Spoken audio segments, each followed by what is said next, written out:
It being 6 p.m. on Wednesday, March 15th, 2023, we will begin with the Select Board meeting. The first item on the agenda is the joint meeting with School Committee, Finance Committee, Permanent School Building Committee, and Planning Board for presentation by Lamoureux Pagano Architects on the Clinton Middle School feasibility study update.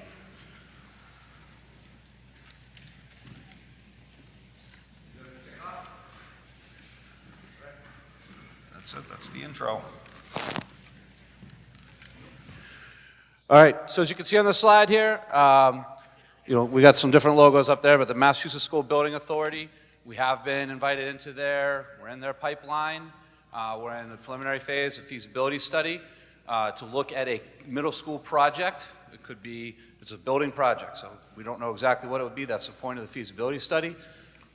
What we were able to do to build our team, we hired Doran Whittier as our owner's project manager firm and Lamoureux Pagano through the designer selection process. So to kick us off tonight, I'm going to turn it over to Tripp from Doran Whittier. Thank you very much, Steve. So thank you very much for all taking the time to get together with us tonight. We wanted to share the information as we're trying to keep as transparent a process possible so that we can take everybody in the community along with us as we take this journey. We're following what is the prescribed MSBA module process, and they've been so successful that other communities around the country have followed the MSBA model as a way to get community schools built with state dollars assisting. You got through the eligibility phase, which enabled you to get to step 2, which was to hire the team. As Steve just mentioned, you've hired your OPM and your architect. I am the OPM. We're now in the feasibility stage, and when we were initially hired in step 2, it was to conduct a feasibility study and a schematic design. At the end of that schematic design, we will have a defined project to the point where we have a schedule, we know what option we want to pursue, and we will have a number that we actually have to live with for the remainder of the job. So the end of the schematic design is a real milestone, and that's when we come to the community and ask them for the support on the project. So that means at that conclusion, which is about this time next year, awaiting a town meeting in June for community support. So we have another year of study to go through. Next slide. So if I just cover Module 3 and Module 4 here, you can see in Module 3, we've gone through the steps, and the architect's going to lay out a few of the things that they've already done, which is defining the program, which Steve Meyer had put together, and working with the design team have developed that further. We've had public visioning sessions. We've also had the opportunity to look at the existing conditions at the school to identify whether or not it could actually be repaired. And then third, we've started to look at the options that we are here to look at tonight.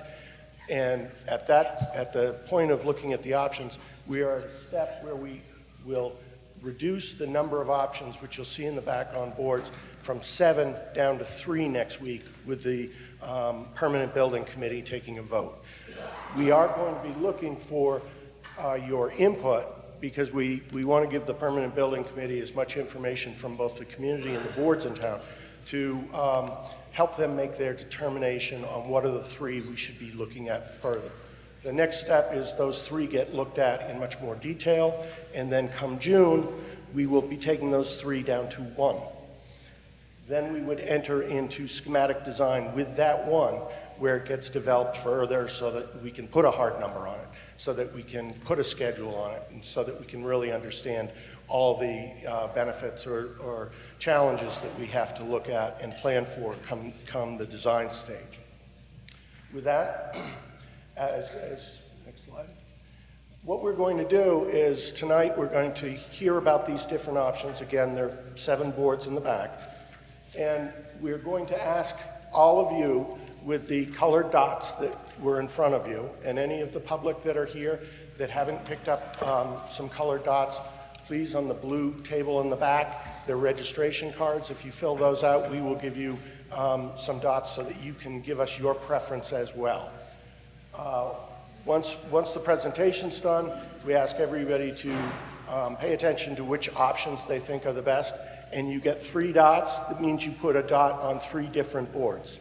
And then we will get a sense from all of you which ones seem to be your preference to recommend to the building committee, the permanent building committee, so that they can vote on it next week. Are there any questions about the process? If not, I am going to turn it over to the architect. Who's talking first? Eric. Thank you, Tripp. And thank you, members of the Finance Committee, Select Board, and School Committee for having us on your agenda tonight. I'm Eric Moore. I'm the Senior Project Architect, and with me tonight are Christina Basilmans, in charge of programming, and Peter Caruso, the project manager. He's one of the day-to-day contacts.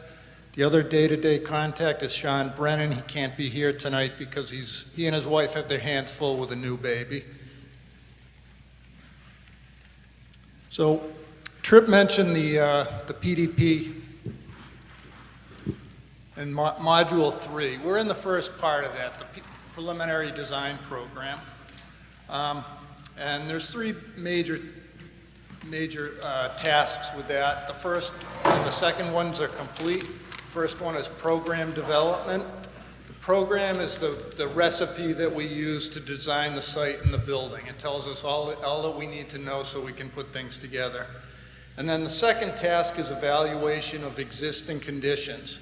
These are things like current space usage, condition of the MEP systems, walls, roofs, windows, interior finishes, and any potential impediments to site development and the like.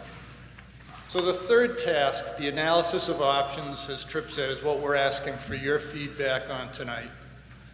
Christina will lead off by speaking about some of the big takeaways from the programming phase that she conducted. Peter will talk about the MSBA space summary templates and the major categories of preliminary design alternatives. And finally, I'll briefly walk you through the options that we've developed and show you a matrix that summarizes the merits and limitations of each option. So our goal, as Tripp said, is in the next week before we submit the PDP to the MSBA, is to identify at least 3 options for further study and development. You're not limited to 3. It could be 4, could be 5, but we want to keep it within a manageable number. So hopefully tonight and in the next week or so, can weed out a few of the options. So with that, I'll turn it over to Christina. Thanks, Eric. So I just wanted to kind of give you a very brief overview of what we've been able to accomplish in the last couple of months on the visioning and programming side. So we've had 3 visioning sessions. One was a community virtual visioning session, which was excellent. We got about 45 or 50 folks participating. The next 2 were in person. One was for the full faculty of the Clinton Middle School, and the second was this amazing group of 30 students from grades 5 to 8 that had amazing feedback for us. So with all of that in mind, we launched into the more focus group sessions, in which we asked kind of like an educational programming group to meet probably a couple of dozen times with various department heads and disciplines to kind of drill down a little bit more into more detail into what spaces are required for each department, each discipline, each kind of space within the school. So with all of that information, we were able to kind of come up with these diagrams that you see behind me on the screen. So what they are is they're called bubble diagrams. Our spaces aren't going to be round and bubbly like that. It's just going to show us the basic number of spaces and the relationships between the spaces. And without being stuck in the mindset of our existing school or existing site, this is just kind of getting a picture of what the ideal organization would be for the proposed Clinton Middle School, no matter where it is in life, just how the educational program wants to be delivered. And so on the screen here you can see, I'll just point out the most important things that we kind of took away from all of these sessions. On the right, you see here, we have a public zone. So we heard that the future Clinton Middle School really wants to be a community resource to everyone in the community. So on the features on the right side of this diagram would be the cafeteria, the gymnasium, the lobby, and the admin suite. That would be accessible to the community after school hours. And across this little corridor here would be the private zone, which is the academic spaces. And the idea is that the new building, the renovated building, would have a clear separation so that you could separate off the academic areas so the community's not walking around them after school hours. The other thing that we heard was a really big priority is what you're going to see at the top and the bottom of this private zone. We heard it was really important to the students, the staff, and the community that the lower grades are separated from the upper grades. So you're seeing here, we have grade 4, 5, and 6 in their separate neighborhoods kind of separated away from the grades 7 and 8 clusters. And while I'm talking about that, I do just want to mention that throughout this discussion and on the boards today, you're going to be hearing about those 2 enrollments pretty frequently. So we have the 550 enrollment, which would be the grades 5 through 8, and the 700 enrollment, which would include grade 4 through 8. So as we go through the presentation, we will keep touching upon that, how we would change the option to adapt for those 2 different enrollments. And then the last thing I'll just touch on really quickly is all these spaces in between, this kind of web, are spaces that those 2 different grade levels will utilize together. So things like the STEM Commons, the Learning Commons or the Media Center, visual arts, and teacher planning. So here I'll just show you a couple of the things that we got to see. This is one of the schools that we went to visit, the Hunking School in Haverhill. And they have a really distinct separation between the lower and the upper school that went so far as to even having separate bus drop-off and pickup zones. So we got to kind of get out of our space a little bit and see some other things. This is an example of an updated STEAM classroom or STEM classroom. So you can see that they're just very bright and light-filled, they're technology-rich, and they're flexible. And they're going to be able to support project-based learning. This is something else that we heard was really important in the curriculum delivery.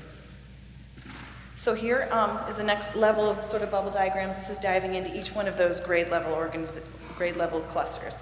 So we would want to continue to support the team teaching model with the team teaching classrooms that you see here. The goal would be to significantly increase the amount of special education space and space for English language learners. So you're going to see that really nicely distributed throughout each of these neighborhoods, so you're not having to travel far to get those services or meet with your providers. And then we also heard that, having exterior access at each grade level would be really amazing. Having access to the outdoors, having access to an outdoor learning space would be excellent for each grade level. This is an example of a collaborative work area or a common area. They're really popular. They're a great way to enliven the corridor and really create a space for breakouts, for collaborations between multiple classes or cross-discipline. So I just wanted to show you an example of that in case anyone wasn't familiar with that term. And then here, this is the 7th and 8th grade neighborhoods. So we did hear during our conversations that we wanted to kind of go a little bit away from the team approach that we have now and go into more of like a discipline cluster. So we would see in a future organization a STEM neighborhood with math and science and a collaborative work area in between, and a humanities neighborhood, ELA and social studies, again, collaborative work area and exterior access. So I just wanted to point out that as we look at options, we really want to design classrooms so that they're flexible, so that if you do change your mind about how you're going to deliver the educational program in the future, all classrooms are really outfitted similarly, except for the science labs. So you're really going to be able to pivot, change, and deliver the educational program that's going to support your community for 50 years. And so that's what we're trying to look at as we're designing these options. So flexible classrooms, flexible furniture. And so now that we have an idea of the spaces, the numbers, the sizes, and the adjacencies, we have been able to kind of start filling in the MSBA space summary template, which is what you see here. It's like a really good read. Peter's going to take you through that a little bit right now. Thank you, Christina. So up on the screen, we have two MSBA space summary templates. These are guidelines provided to us by MSBA. We fill in based on your educational program, as well as all through the programming process that Christina just spoke about. We have two up on the screen. These are actually for your project. Believe me, I know this text is very small to read. But the two of them, we have one for 550 students, grades 5 through 8, and on the right is 700 student grades 4 through 8. Based on all the information that we plugged in terms of the required spaces to meet your educational program and so forth, the 550 student school would end up being approximately 133,000 gross square feet, whereas the 700 student is approximately 150,000 gross square feet. By comparison, the existing Clinton Middle School is 130,000 square feet. So what does this information mean? Now that we have it all plugged in, we're able to start to analyze it, start to break it down. Up on this slide, you see the existing floor plans of the existing Clinton Middle School. You have the first floor on the left, second floor plan on the right. All the gray on the plan are the spaces that are within 10% of the MSBA guidelines. All the red indicates the spaces that are greater than 10% below MSBA guidelines. Most notably, I just want to call your attention to all of the classrooms that are on the second floor, all along the first floor. They're all less than the required size per MSBA. All the blue are spaces that are greater than 10% above MSBA guidelines. Most notably, your gymnasium and your cafeteria. So another way to look at this is up on the screen right here. We are comparing what we're proposing to meet your educational program, the size of all the different departments in the school relative to what's existing. So the gray bar underneath each category indicates what is being proposed, and all the red indicates the deficiencies. So in other words, the academic, all the classrooms, you're below what's required to meet the program for 550 students. Going on special education, you see red, as well as admin and guidance. You're under the requirements. But then at the same time, for dining and food service, as well as health and physical education, you're above. Now I want you to pay attention because it's going to change when I click to the 700 on the next slide. See a lot more red because there's more students and you just don't have the capacity at the existing high school to meet those requirements based on your educational program. Now, as you can see, we're even more deficient with academic. We're now deficient with dining and food service, admin and guidance, and even circulation mechanical. So now that we have this information, we start to look at the site. Now, when we look at the site, we have to determine what the limitations are. So up on the screen right here is your existing site. It's an aerial photo.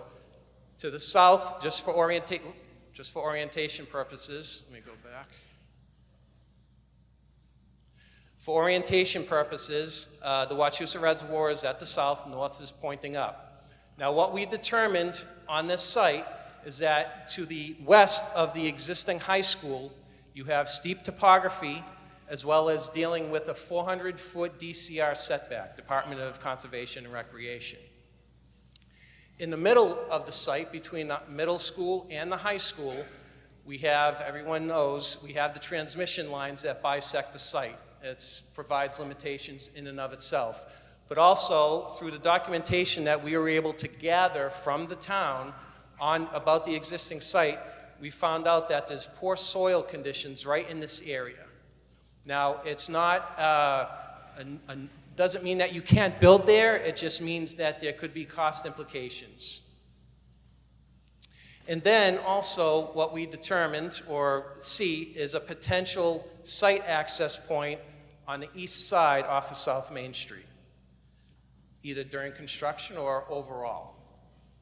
So now that we have this information, we start to look at options. What can we do? What types of buildings, whether ad reno, which by the way, MSBA requires us to look at a no-build base repair option, an ad reno, and a new construction option. These are the options that we're going to be presenting to you tonight. I'm going to be talking about the base repair. Eric was going to get into more detail about the ad renos, which are the ARs 1 and 2, and the new construction options, which is NC 1 through 5. Now, in terms of this, we approach these options to maximize MSBA's reimbursement to the town. Also, we looked at these options relative to the principles of the upper and lower schools, as well as neighborhoods with collaborative spaces and public versus private separation. This is what we heard when we met with the town, the various working groups, as well as your educational program. So our designs take that into account. So in terms of base repair, a couple of things about this. First off, if this meets your educational program, MSBA will support it.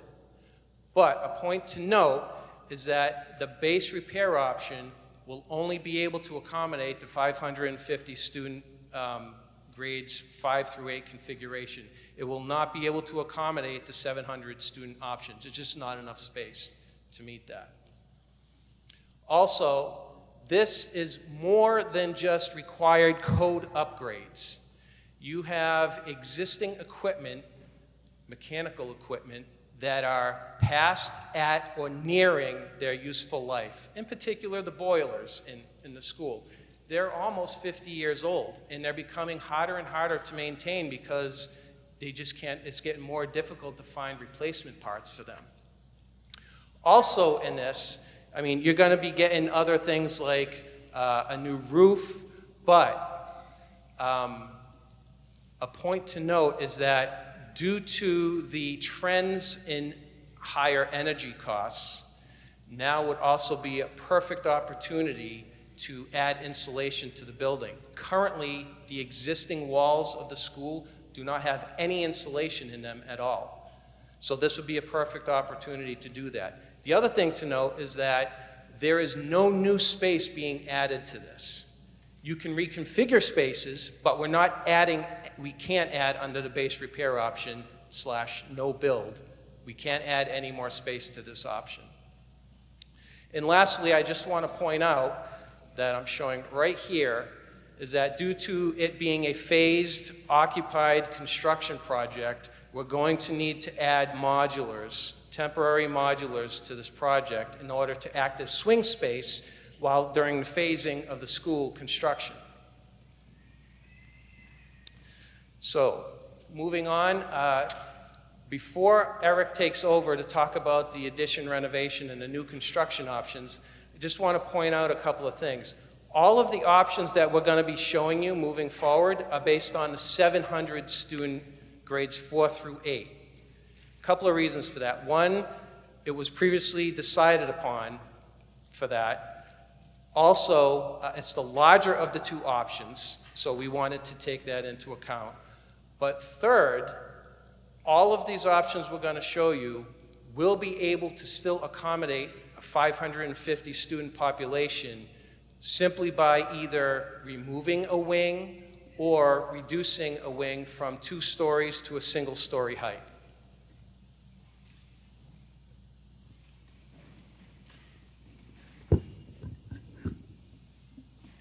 Thank you, Peter. So before I get into the different options, I'd just like to kind of re-summarize what we studied. We have 2 addition renovation options, and when I refer to them, I'll call them AR1 and AR2. We have 5 new construction options, NC 1, 2, and 3 are very similar in terms of location, impact, size, and cost, and then NC 5 have a much larger impact, both during construction temporarily and permanently after construction's complete. Of the two addition renovation options, one has a minor impact to the building, the other has a major impact in terms of demolition and reconstruction. So to start out with, AR1 for the 700 student option,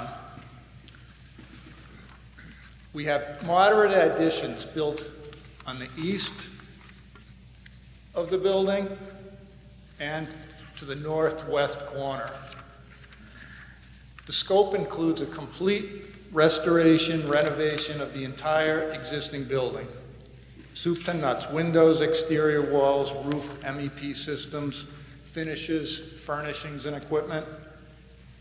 As Peter noted, temporary modulars will be required, probably in this area here, to draw down the student population so that the renovation work inside the building can proceed safely and keep the students separate from the students and staff separated from the work zones.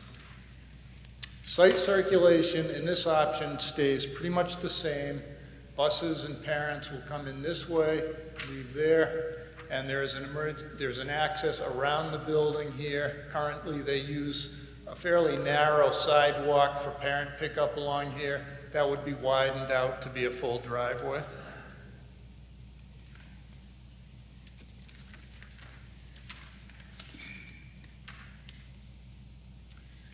For the floor plans for option AR1, the locations of the main entry and the community use spaces, the cafeteria, the gymnasium, media center, those all stay in the same location but are renovated.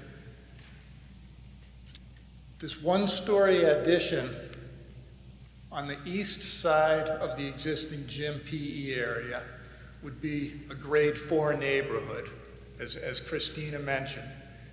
We have these 4, 5, and 6 neighborhoods, and then the 7 and 8 neighborhoods, and we want to keep them separate. So grade 4 would be here in a new addition. Grades 5 and 6 would be in renovated classroom space.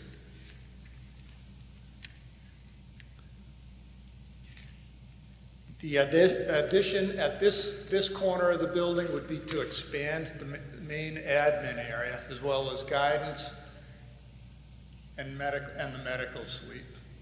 And upstairs, on the second floor, we have the 2 grade 7 and 8 neighborhoods. In this option, we propose to cap off the existing light wells that open from the roof down into the lower level with skylights here and here, and then to open up the exterior walls below that to bring natural daylight into the building where none exists now, some of these interior spaces, to much greater degree than the current light wells allow with their relatively small windows. Moving on to option AR2, this has a much bigger impact to the building. We're proposing additions at the southeast corner, as well as the northwest corner of the building. You might notice too, we're proposing a change to the middle of the building, and I'll get to that momentarily. For this option, as Peter noted, we would probably have some sort of swing space, either in the form of modulars or as an alternative. One or both of these additions, these classroom additions, could be built out in advance of all the other work and then occupied by students and staff so that there would be no need for modular construction. And you would benefit from that because modular temporary classrooms are not reimbursable by MSBA. The town will bear the full cost of modular construction, not reimbursable. So that's always a consideration. Site circulation on this option stays pretty much the same. A little bit, some modifications in this area to driveways and utilities that come in here because of this addition.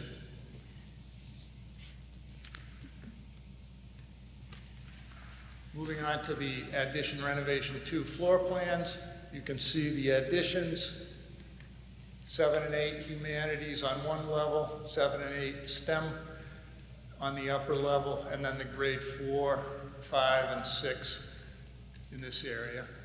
So in this option, what we're proposing to do is to demolish the interior of the building where the current media center exists. This would create a large open courtyard at the first floor level that would again introduce much more light into the building that doesn't exist now, and also give some opportunity for exterior access. So this is a kind of a before and after view of what it might look like. This is the existing cafetorium with the stage to the right. And this is a view of what it might look like if you were to open up that interior courtyard area and also open up some new glazed openings between the cafetorium, the corridor, and that courtyard to let much more light in.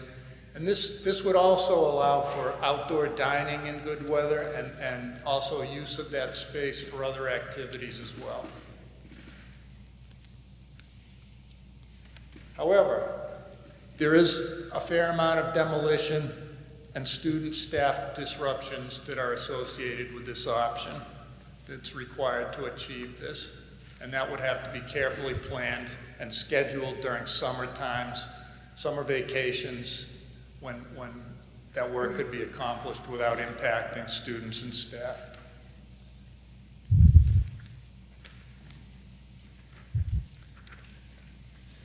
Option NC1, 2, and 3 are very similar in size, scope, and location. They're located to the east of the existing school on the site of the existing baseball and softball fields.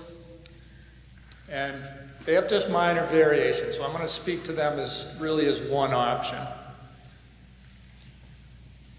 These If you go back to the prior, the modular, why is it considered, if the town has to pay for the modular, exterior modular, totally, but you can build an addition to the building, existing building, and there be a participation, what is the upside for the first, would just put modular temporarily, having the town pay for it? Good question. The modulars allow you,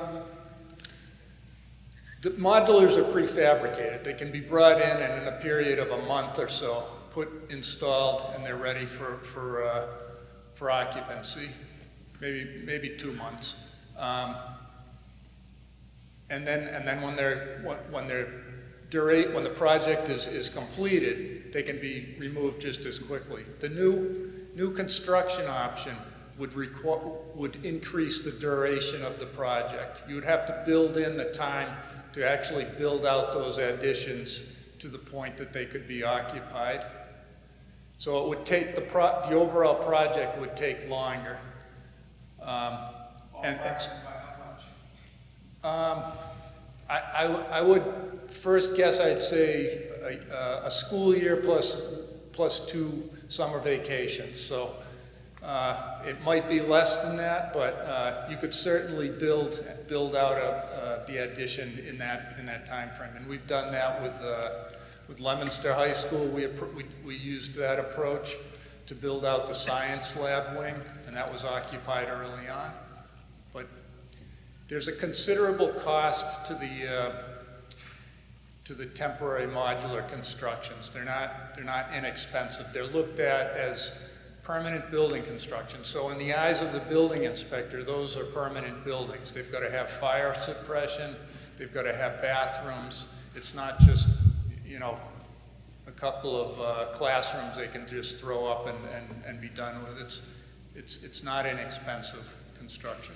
Is the timeline difference, basically. It is a timeline difference, yes. And there's costs associated with that timeline, but not to the extent of the cost of the modulars themselves. You're welcome. So the three new construction options that I'm going to talk about next are all located here, very similar. Site circulation and parking, it will be revisited, but in general, we'll use these options, this curb cut here, and we would create some kind of a driveway around the entire building.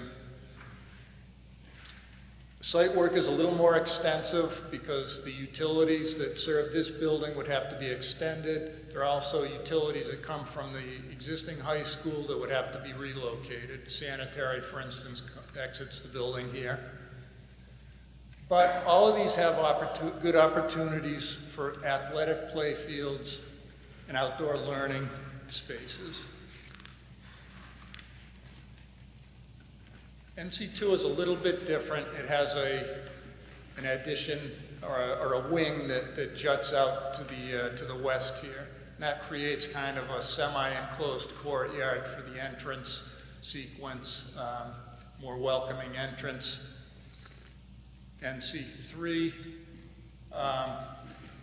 instead of coming out here, it goes out this way, the one-story addition here, or one-story wing, I'm sorry.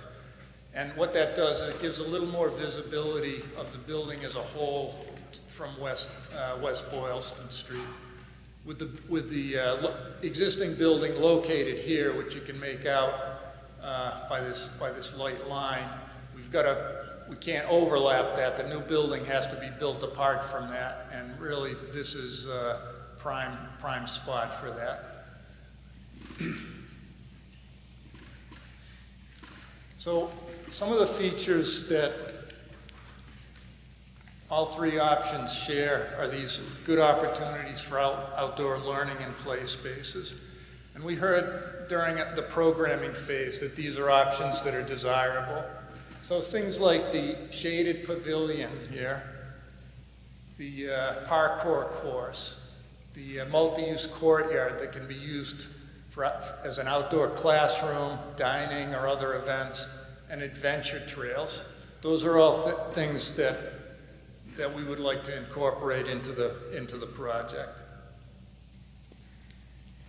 Looking at the floor plans for these three options, again, they're very similar. They have the same characteristics. They have the main entry from the west side here to the first floor, and they enter into a lobby that in general serves the cafeteria, the gymnasium, and the media center, the public spaces. And that allows us to close off these other classroom wings, grade 4, 5, and the upper levels here, so that on weekends or evenings, after hours, those areas can just be completely shut down so you don't have people wandering through them.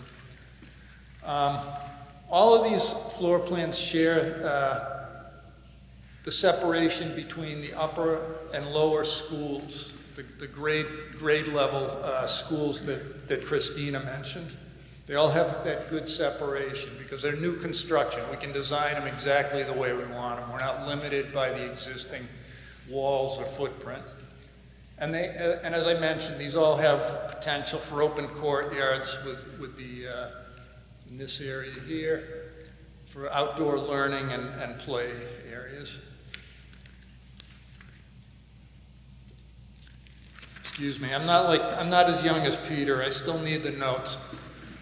On the NC2 floor plans, you can see again just this two-story, grade 6 on the first floor, grade 7 and 8 on the second floor at wing that juts out here, and on the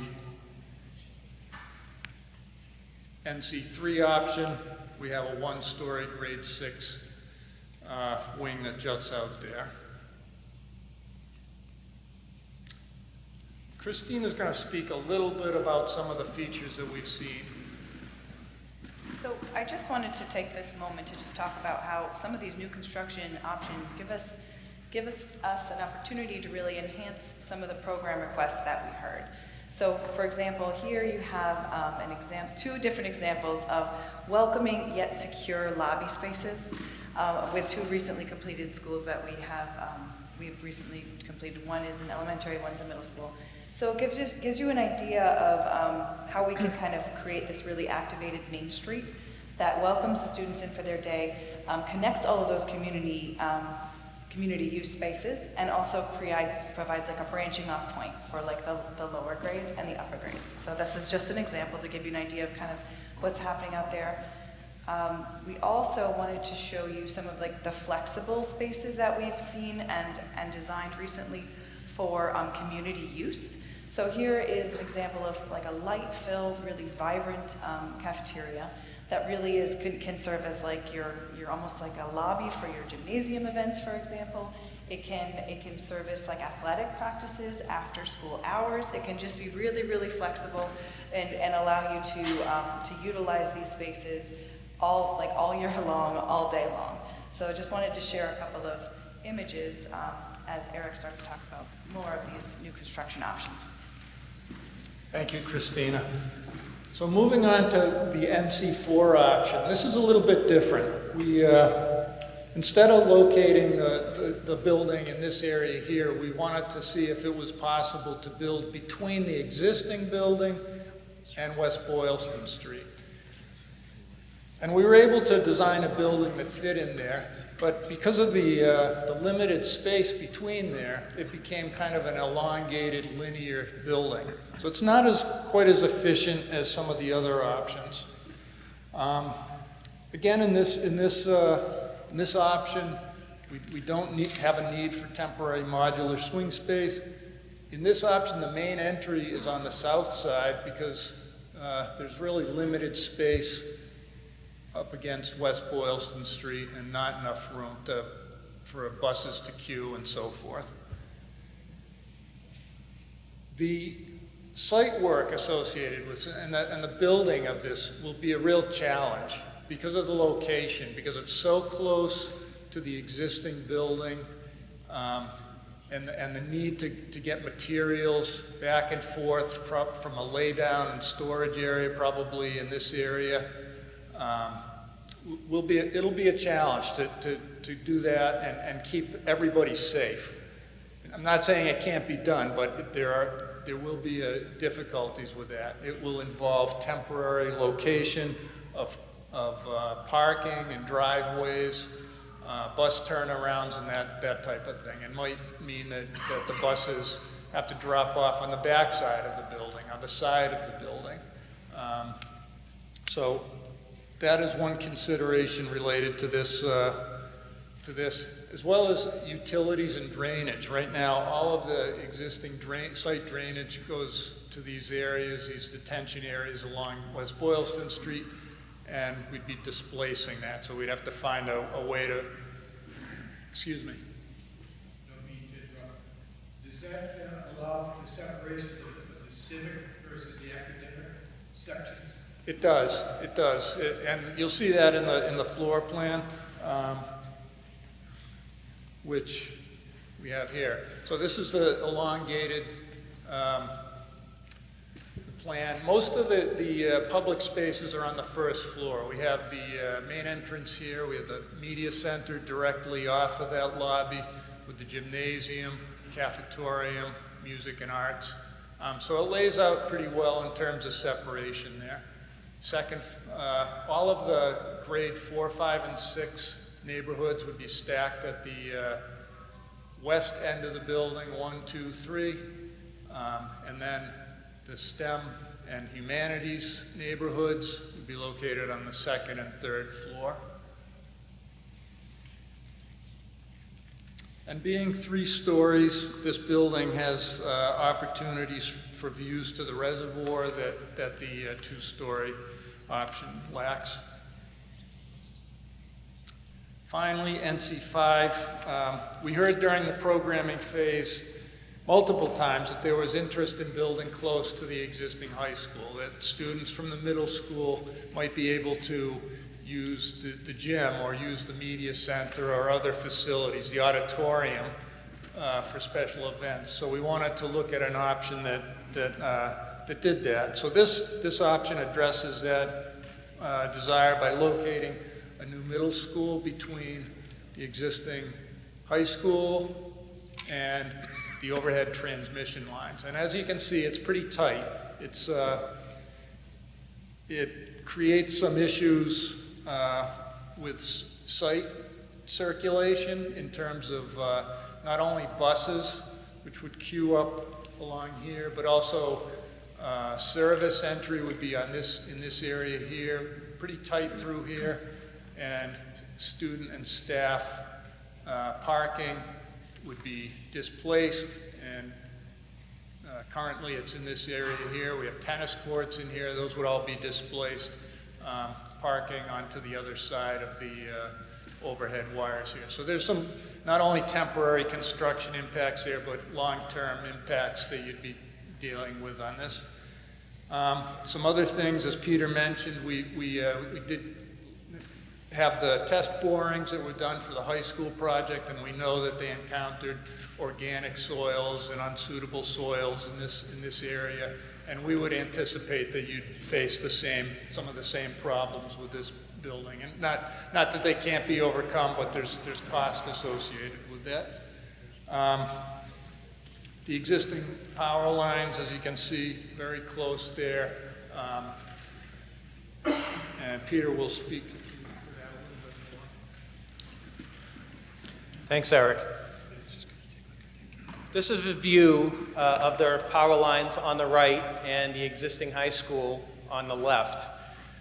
Now, I'm sure you can understand that the power lines create a very tight site. Of all the options, NC5 would be most impacted by this. Additionally, with NC5, we would have to relocate the existing tennis courts to the east side of the site, more than likely. Now, we are working with the town as well as National Grid to ultimately determine what the impacts of the power lines would have on the project. What you don't see here are the setback requirements, possible setback requirements that could be up to 50 feet on either side. So that would create an even tighter site than what NC5 is currently showing.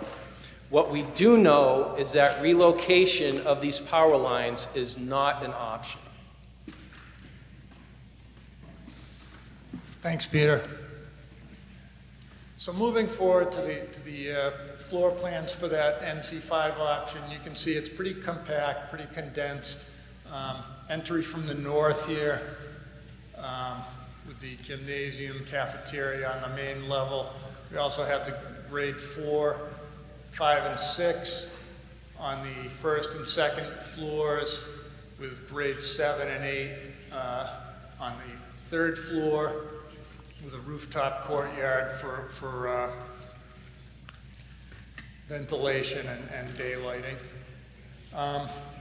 One of the things about this option is even though it's close to the existing high school, there's really not a good direct connection into the high school here. There's no exterior corridor or doors there. There would need to be something created there to accommodate that, or you'd have to walk around and use a different entry, which is possible too. And it would be very difficult to actually just build something to connect and then shut off that driveway that would go through there, because that's, I believe, an important one in terms of site circulation for the high school. There are some structural impacts of this that we don't face with the other options, and they have to do with building classroom spaces here and here over the gymnasium and the cafeteria, which have typically long column-free spans, so we would face some, some structural issues there. Again, not insurmountable, but a factor in the complexity of the building. Why don't you show that option? Everything's negative. Pardon? We showed that option because when during the programming phase, we heard that was a desire to have something very close to the high school. So we wanted to see if it would fit in there. I think we show that it can fit, but there's some real limitations to it. One of the things that not everybody is conversant in the building trade discussion. I'm putting this badly, but people will ask, we'd like to see this project go through and be approved by the voters.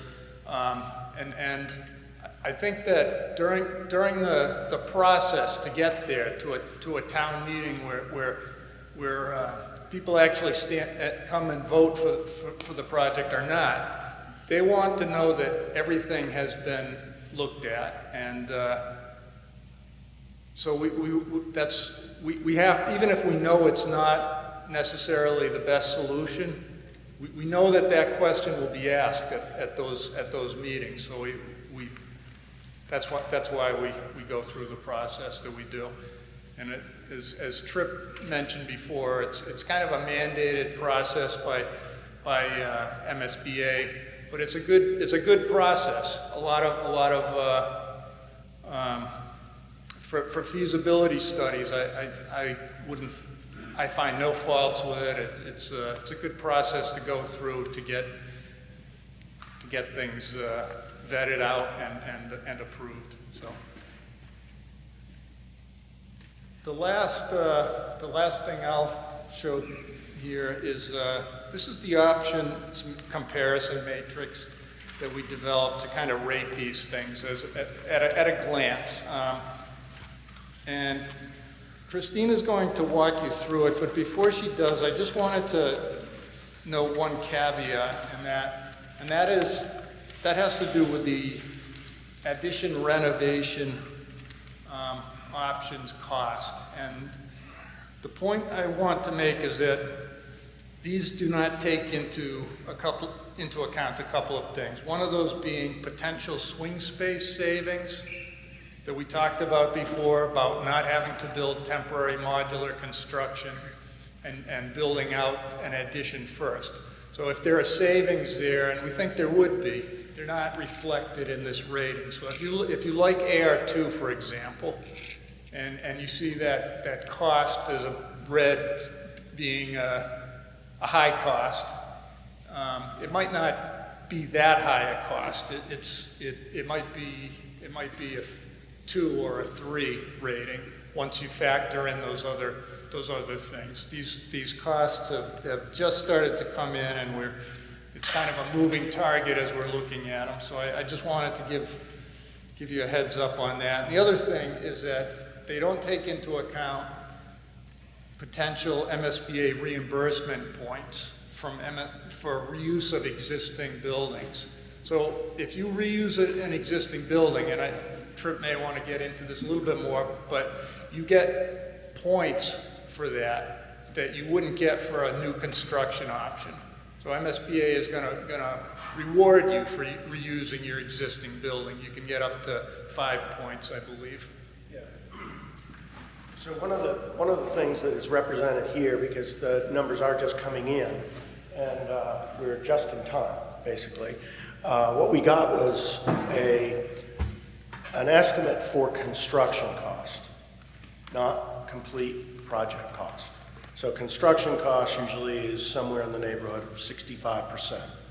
So these are representative of these bubble diagrams, and if they are using the existing building as an example, there's a cost per square foot that is the estimator's best guess of what is the cost of a renovation for multiple different jobs, and say that's $500 a foot.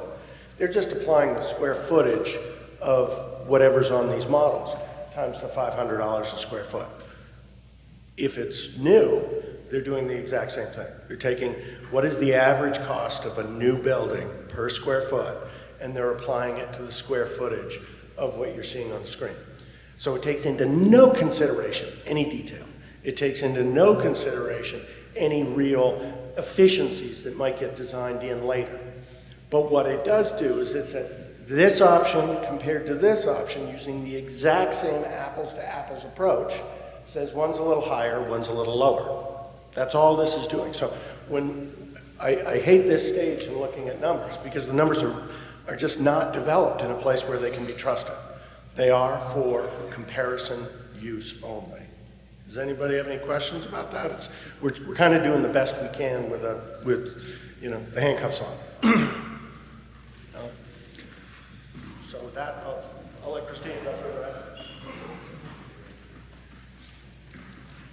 All right, that's a great, summary. What I'm going to do now is just kind of run through these evaluation criteria on the left side, just so you get an understanding of where we're at when we're coming through these different scores that you see. So each of these categories that you see on the left actually has a handful of different items beneath it, and we basically took an average of those items and gave it a score.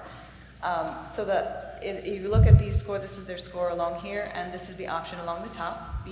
Base repair, an addition, renovation 1 and 2, new construction 1 through 5.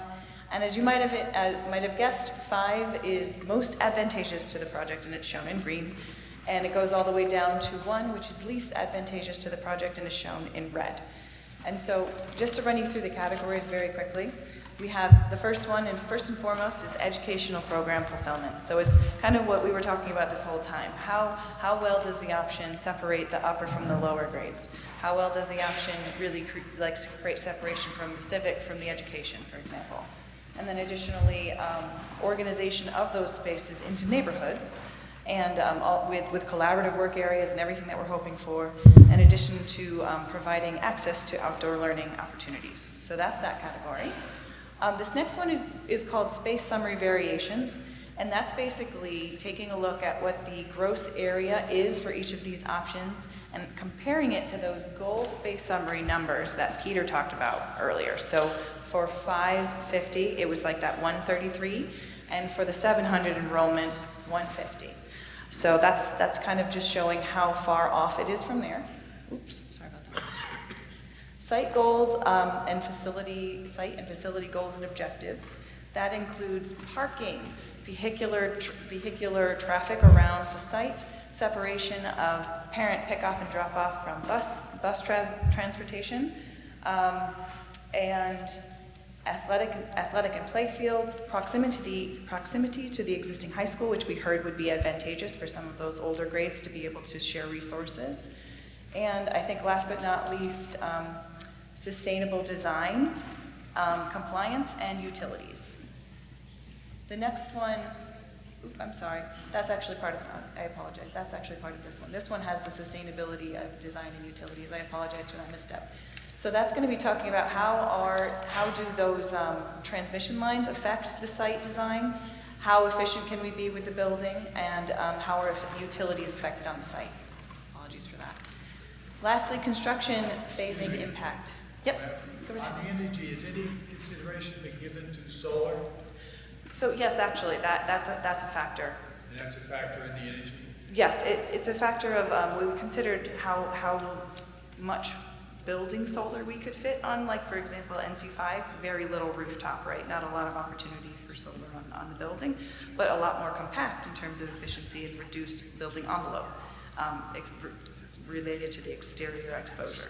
So yes, so we did try to take all of that into account. Almost across the street from this project is a site that the town owns and is now being filled in, almost complete. Any consideration being given to a solar farm over there? Oh, actually, we haven't discussed that to any great degree, right, Eric, in terms of an off-site solar farm. That's something that we can discuss as we move along further in the project. So we can definitely consider off-site solar options. And sometimes we do also consider parking coverage, like canopies, and as the site allows it, and depending on the orientation of the parking. So we can take a look at all of those sustainable features as we get a little bit further into the design. So, but this score is more about like those utilities on site. How efficient can we get the building to be? I mean, again, We're going to be redoing a lot of items in the base repair, so we are able to accomplish some of these new energy code requirements that are coming up, but there's just a matter of how much exterior envelope is there and a lot of other factors that play in. One other question, if I could, please. For all of the different options, the ability to make it a secure and safe facility, Yes. all the same? That's part of the educational program fulfillment. And that, yes, I believe that we could say that they would all be upgraded to the point where they would be the same in terms of security, because we were going to plan to revise the entry sequence either way in any of these options. And we would have to redesign like various things throughout the building in terms of the security systems and also kind of like visibility into classrooms. I think we would look at each option holistically from a security standpoint. The National Association of Police Chiefs recommended separation of the civic and the academic. I assume, I think the FBI does too. And that's available in each of the options? Yes, to varying degrees, I would say that they are. We've kind of shown that on each of our floor plans. Feel free to chime in at any point, Eric, too, if you'd like to. Separation of community use from academic. Well, they do to different degrees. Some of them more so than others. If we went back through, do we rate them? Yeah. We did. I mean, as far as security is concerned. We didn't have a specific rating just for that one thing. It kind of got lumped in with some other criteria as well, but it was on our radar screen. As Christina mentioned, the main one was for that secure entrance sequence, which was something that we've seen on pretty much every project now. The goal is to keep all the exterior doors locked, bring everybody in through the main entrance, and we've seen that. I think we saw it on each of the schools we visited on the tours. But thank you. And I would just say, like, there are a lot of different different variations have like maybe a couple of different lock-off points, I think, as you go through, but the idea there would be that you would be able to have a lock-off point separating the academics from the civic area in every option. That's what's kind of shown by this dashed line that you see here that's called public zone. So I do think that each option does address that. Thank you.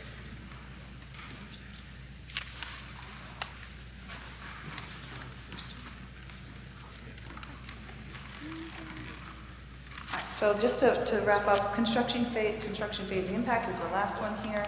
And as you can see, there would be more disruption for the base repair and addition renovation options. Less disruption over these new construction options because you're basically able to build completely separate from the existing building that would continue to operate throughout construction. And last but not least, we have cost down here, but again, this, as Eric mentioned, this is essentially construction cost only. It doesn't really take into account the degree of MSBA contribution or the potential benefit of using the new construction instead of modulars. And just to give you an idea, this is what you're going to see on the boards as you walk around. There's two different versions of this. One is for the 700 enrollment and one is for the 550 enrollment. All of those categories are exactly the same. They're evaluated the same way. It just got to be a lot on one sheet. But as you go around, you'll see on the boards in the back of the back of the room here that you'll see the 500 or 550 and the 700 side by side. Go right ahead. On the cost. Dark green is most expensive, least expensive. Most advantageous, so that would be the least expensive. Dark green is the least. What about up to the top line? Green is good, red is bad. But there's different color greens. So the darkest green. Yes, the darkest green, the 5. The 5 is the best score. Yeah, and most advantageous, so it would be the least cost. So up on the top line, in educational, the dark green, number 5 is the best also. Yes.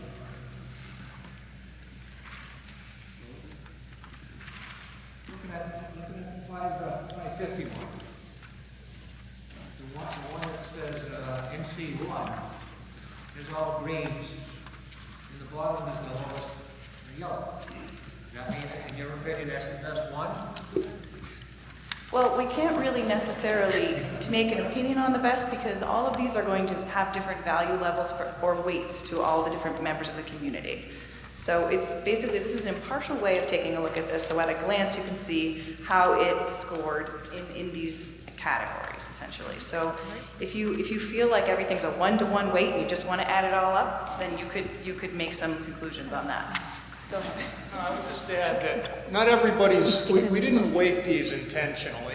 You know, if we were to look at this a different way, we might say maybe cost is the biggest factor, you know, so that might weigh things differently and you end up with a score that is based on that being the highest priority. But we know that not everybody has the same priority. Some people might, for some people, the educational program might be the highest priority. Others, it might be the degree to which, you know, it provides athletic fields. We don't really know what the feelings of every voter is. I mean, it can be different. So we didn't try and skew this any which way. We just tried to present the basic ratings and let people decide for themselves what's the most important factors. But someone from your company had to weigh these in order to put those up there. I'm sorry? Someone from your company had to weigh these in order to make something a dark green and a yellow. We weighted them on a scale of 1 to 5, but we didn't then weight cost, for instance, as more important than energy efficiency or space summary variations.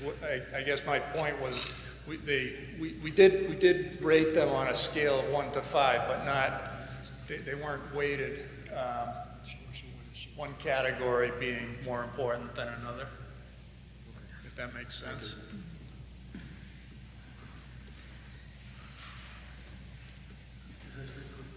Okay.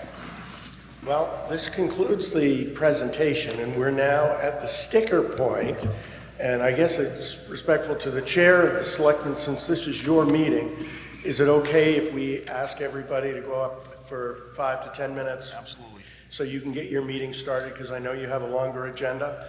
So if we just, sure. We're not voting on the 550 versus 700. Like if I'm like NC1, I'm just voting for NC1. As I understand it right now, we There is a on the NC1, there is sort of like a 550 and a 700 side. So if you preferred one or the other, you could put it there. I think, you know, and I think that's sort of valuable information too, because that kind of gives us some of that feedback of, are more people preferring the 5 through 8 or the 4 through 8? Who ultimately makes that decision, 550 versus 700? I mean, at the end of the day, to move forward, it'll be the permanent building committee, but then we'll have to always get anything approved by the MSBA as well. We have to get all those designs approved through them. The school committee did vote to endorse. We did present some things on enrollment trends, voted to endorse a 4 through 8. And I would say it's one of those things where it's how do you weight it, right? So from a programmatic and space and long-term growth, 4 to 8 seems to make the most sense, especially when you know that things like, you know, look at the population of our elementary school and the fact that we would like to expand pre-K and those types of things. However, there is always the caveat of more square footage is probably a higher cost. And I'll just mention that the next thing that's going to happen is next week, the permanent building committee, school building committee is going to vote for 3 or more to proceed for further review.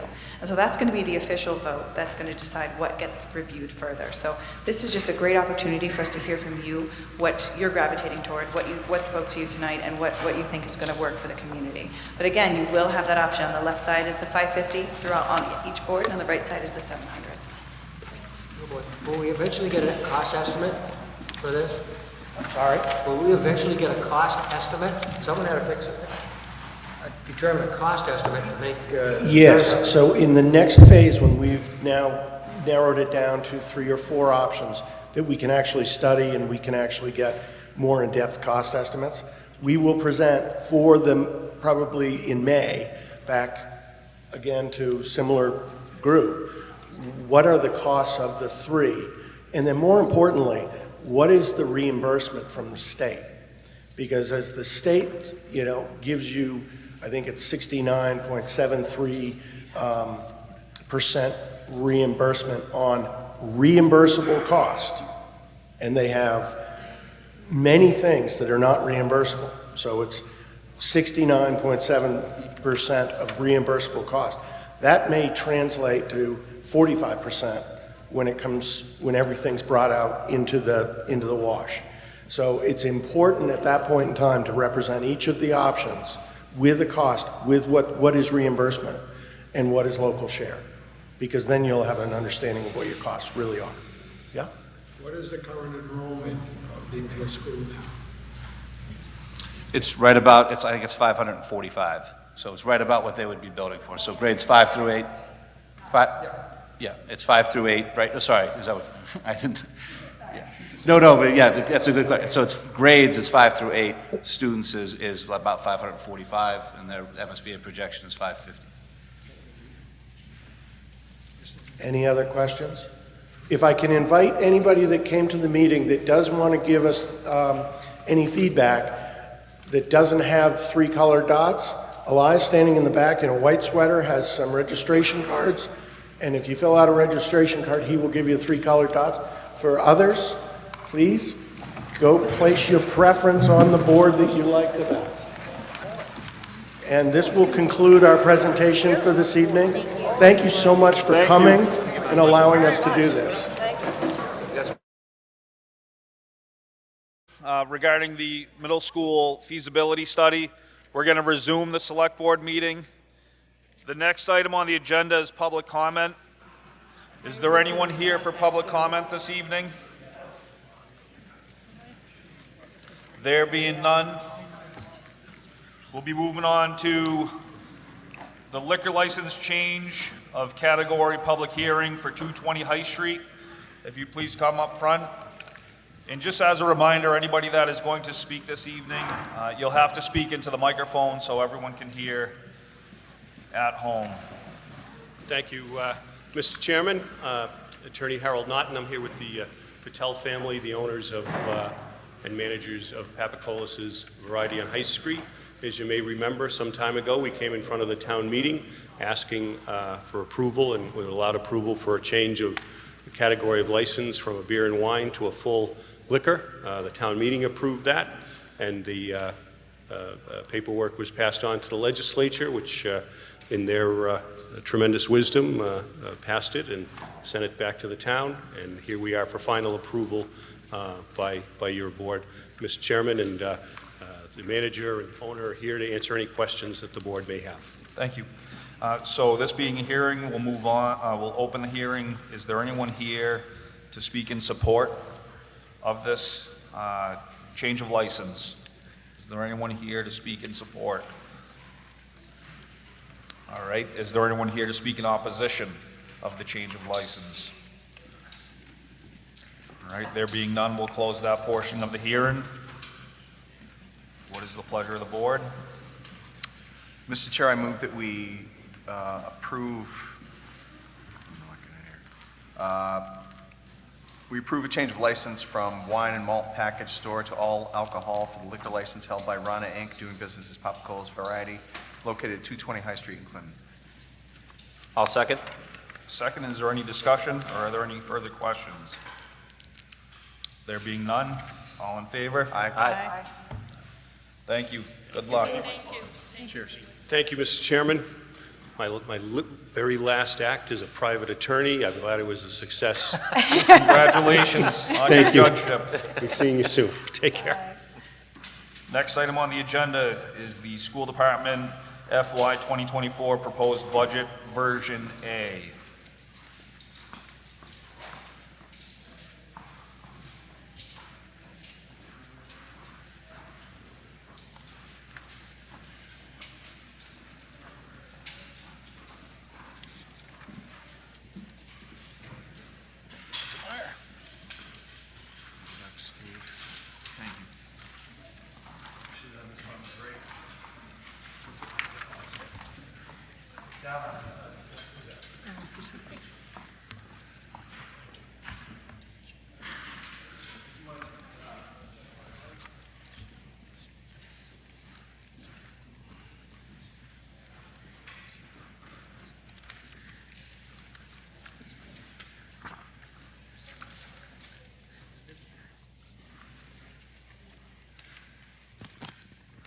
Okay, so I believe, did you give them the line item budget in the packet? Okay.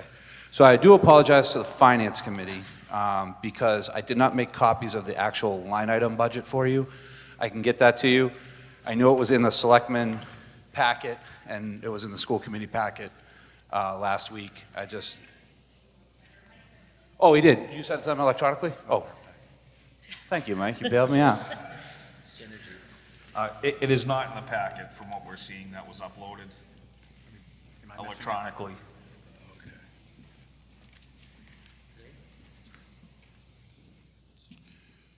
Well, we can, regardless, I can talk about some of the big points, and then we can get the line item budget, obviously, because I'm sure we'll revisit this budget. This won't probably be the last time you talk to me. So I just want to talk about a couple things. First, I'll talk a little about revenue, and then expenditures, and then our next steps in terms of our budget process. So typically, I kind of review what are our funding sources. So basically, they come from Chapter 70 state aid, circuit breaker, and local contribution. Those are main ones that we look at. The Chapter 70 state aid, we've got a pretty good increase last year. We've got a pretty good increase this year. It's projected that that should maintain through FY 27. This FY 24 is year 3 of 6 for the Student Opportunity Act. And what that did, the Student Opportunity Act really put some different weights or different dollar amounts to different categories. So when they come up with your foundation budget, which we use to make your state aid, they look at your enrollment by grade. They also look at some of your special populations. Based on some of our special populations, they've weighted those categories differently now with the Student Opportunity Act, and as they phase those in, we're seeing the increase. So the Student Opportunity Act goals, with that money, we did have to commit to saying this money, they've adjusted these because they wanted to focus on some of the inequities and some of the costs of supporting those special populations. So when we first wrote our Student Opportunity Act plan in 2020, really we identified looking at expanding time for pre-K and kindergarten, trying to implement early literacy programs, supporting educators through high-quality professional development for the MTSS model, so the Massachusetts Tiered System of Support, basically providing interventions, as well as implementing high-quality curriculum, basically a research-based curriculum, and looking at different models for providing inclusion or co-teaching, basically instead of a pull-out model for special populations, trying to do more of a push-in model so they can get access to Tier 1 curriculum. Increasing personnel and services to support holistic student needs, that's more like psychologists and guidance staff, and then looking at early college programs and other opportunities for advanced coursework or Perkins career programs. So in terms of revenue, the governor's budget came out, and the Chapter 70 allocation for Clinton is proposed to be $19.3 million next year.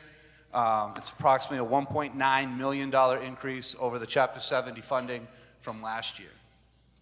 There's some other changes there in terms of charter tuition, school choice. I'll summarize that in a minute. And same thing with the governor's budget for charges.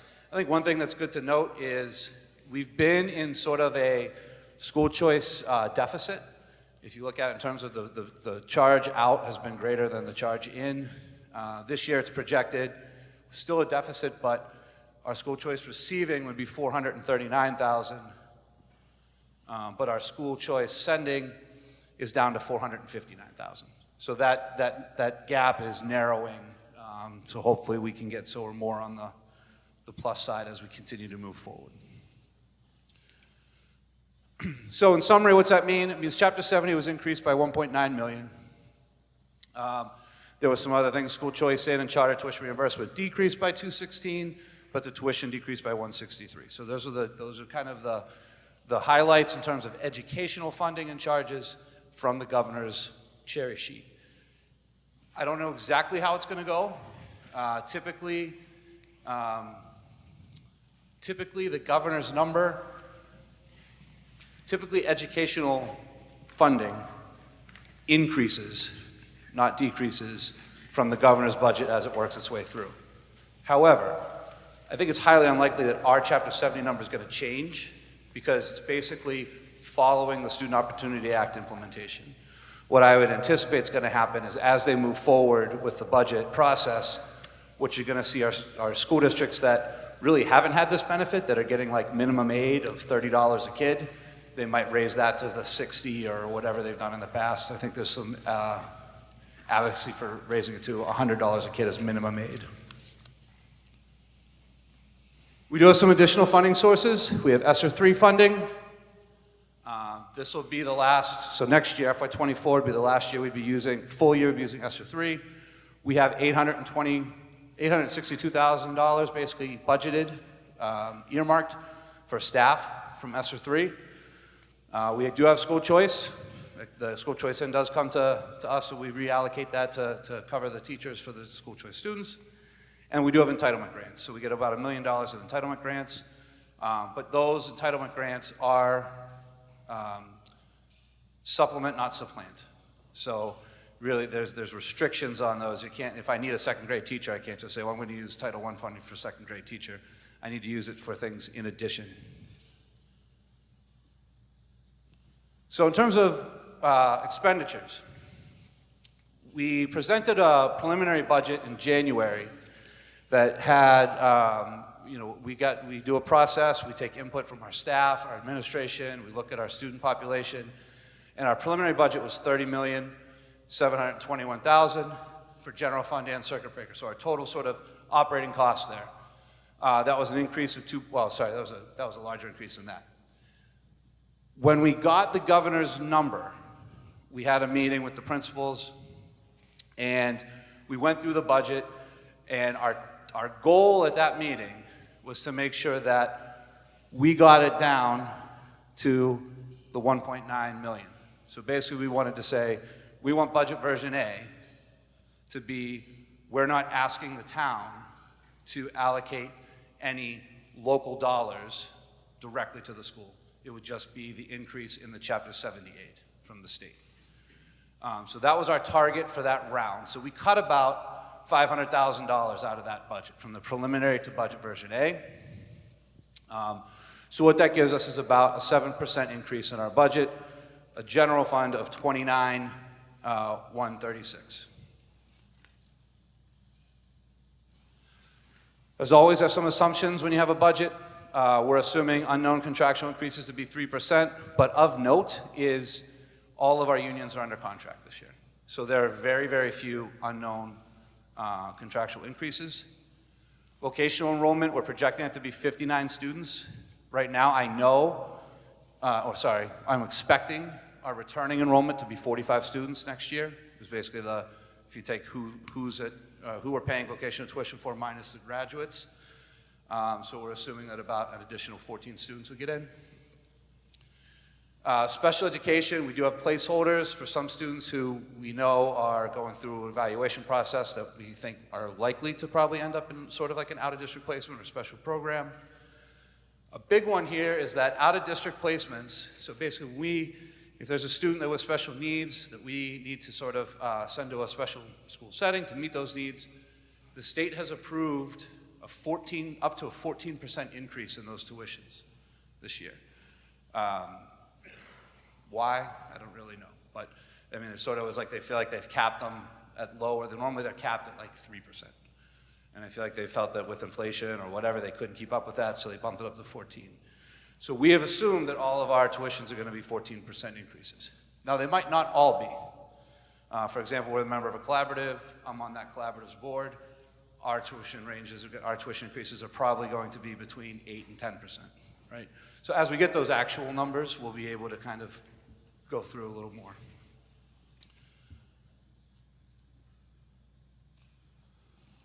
So I know we presented the preliminary budget. I know some of you came there to the tri-council meeting. And some of the things I'll talk about this a little bit. How did we get $500,000 out of there? About $200,000 of it was basically that tuition, mostly just a couple students who we're going to basically be no longer financially responsible for next year. We had put in for a full-time athletic director. In our preliminary budget, we took that position out, kept it as a part-time athletic director. But what we are trying to do is move that salary out of school choice into the general fund. So right now, that salary, since it's been a part-time athletic director, has lived in school choice, trying to make that a little more of a permanent, secure position by putting in the general fund. We did have we call it a SLIFE teacher in this year's budget already that we carried through. We weren't able to fill that position this year. So what we're doing is proposing to eliminate that one, but try to replace it with an additional family liaison. Right now we have 2 kind of family liaisons. This would go to 3. We'd probably try to go to more of a building-based model next year because they're just so busy. School business manager, we have a part-time business manager. He's going to be stepping back.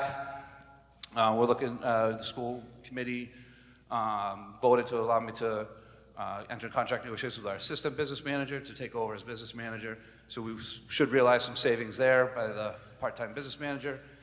And the CES guidance counselor. So we had proposed in the preliminary budget a school psychologist and an additional guidance counselor at the elementary school. We decided to keep the psychologist in, but take the counselor out. There's also $25,000 in the preliminary budget to try to fix the scoreboard in the Clinton High School gymnasium. It's just mostly the side panels with the names that are barely hanging on up there. So we took that out of the budget. However, we are making a note that we probably have money in the rental facilities account that we could cover that upgrade. We also, most of these, I'll just highlight the big one. We looked at, we did have an additional CMS sped teacher in the preliminary budget. We removed that position as well. Upon further review, when we were kind of looking at the exact programmatic structure with the 4th graders moving up to the middle school, we determined based on the numbers, we didn't need that second teacher for that one program yet. We may need it next year depending on the population, the year after, but we don't need it this year, we don't think. So we took that position out. Most everything up there, a lot of those others, the 20, 22, the 10, the 10, a lot of those are things that we anticipate are going to be covered by grants. We don't necessarily know yet, but we're pretty confident that these are grants that we're probably going to get from the state because we either had them in the past, but we included them in the budget because you didn't want to lose them. I mean, they're things we're using now, we want to maintain them, but we're pretty confident those will be covered by grants. And then the last 2 there, salary assistance and degree changes, those are always sort of an estimated amount. That's for if teachers are able to sort of like if you get your so many credits past your master's degree or something, you move over in a column. We don't necessarily, we ask for estimates from teachers on that, but we don't know exactly. So we budget, kind of earmark some money there. And then the last one is just we do have a teacher that we definitely know is retiring. We took his salary out and replaced it with sort of a more of a starting salary. So those were the changes from preliminary to version A. There are still some significant, there are still things in the account, significant changes by account.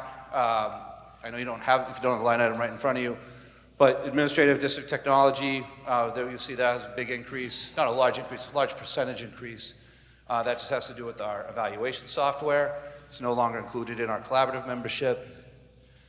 Under department heads, we still have a dean of students position that we're looking to add at the high school. It was budgeted last year, but with the increase in students, we actually changed that at the last minute and made it a guidance counselor instead. Classroom teachers, we're looking to add 1 English language, English learner teacher to each building. We did have an equity audit conducted in the fall. And one of the things that was noted is that although we have continued to add EL staff over the last few years, our EL population is growing at a rate greater than our staffing has. So really, if you look at where we are now compared to 5 years ago, our caseload ratios are actually worse, even though we've added staff. So we're trying to catch up with that. Substitutes, we did have to increase our substitute rate last year, so there's some increase there based on actual spending. Their instructional assistants, we did have we tried to look at the student caseloads. The middle school, we thought we would probably need 3 additional IAs. I'll talk a little more about that later.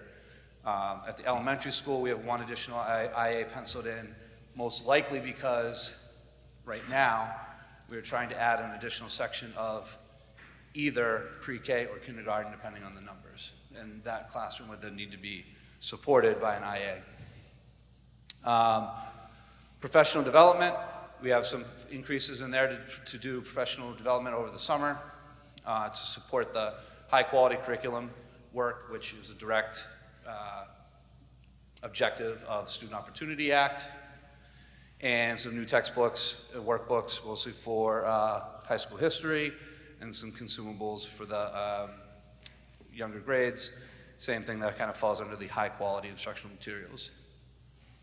Our general classroom supplies, there is an increase in that. What we're trying to do is be as thorough as possible so that we're not putting too much of a burden on families with like supply lists. You know, if we know we need like a reading folder for each kid, let's order a reading folder for each kid. Instructional hardware. We have been using Chromebooks in grade 1.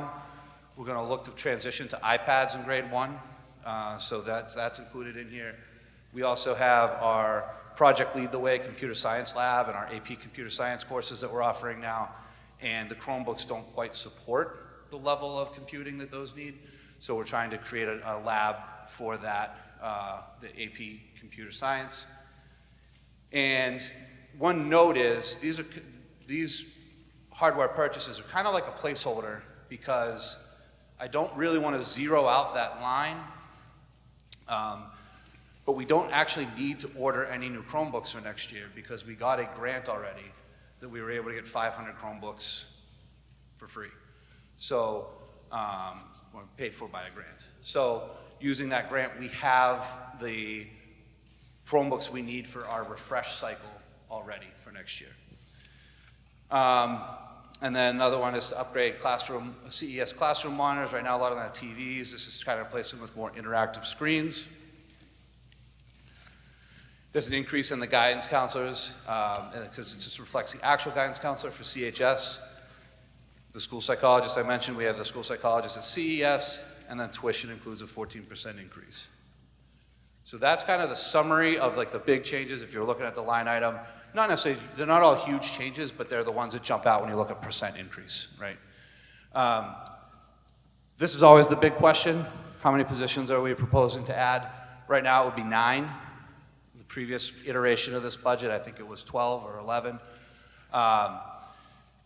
But I put a couple stars in there because even just as today, as I was finalizing this, we're not sure. We know we need at least 1 instructional assistant at the middle school, but as we were looking at some of the IEPs, we might be able to get some efficiencies and not need those 2 additional IAs. So a lot of times when a student a student might have in their IA that they need additional support, or a student might have in their IEP that needed additional support from an adult. Sometimes that's worded as like a 1-to-1, so you have to put one adult with 1 student. Sometimes it's worded as a 2-to-1 or a 3-to-1. So we believe that we can probably cover that additional support as long as we schedule appropriately.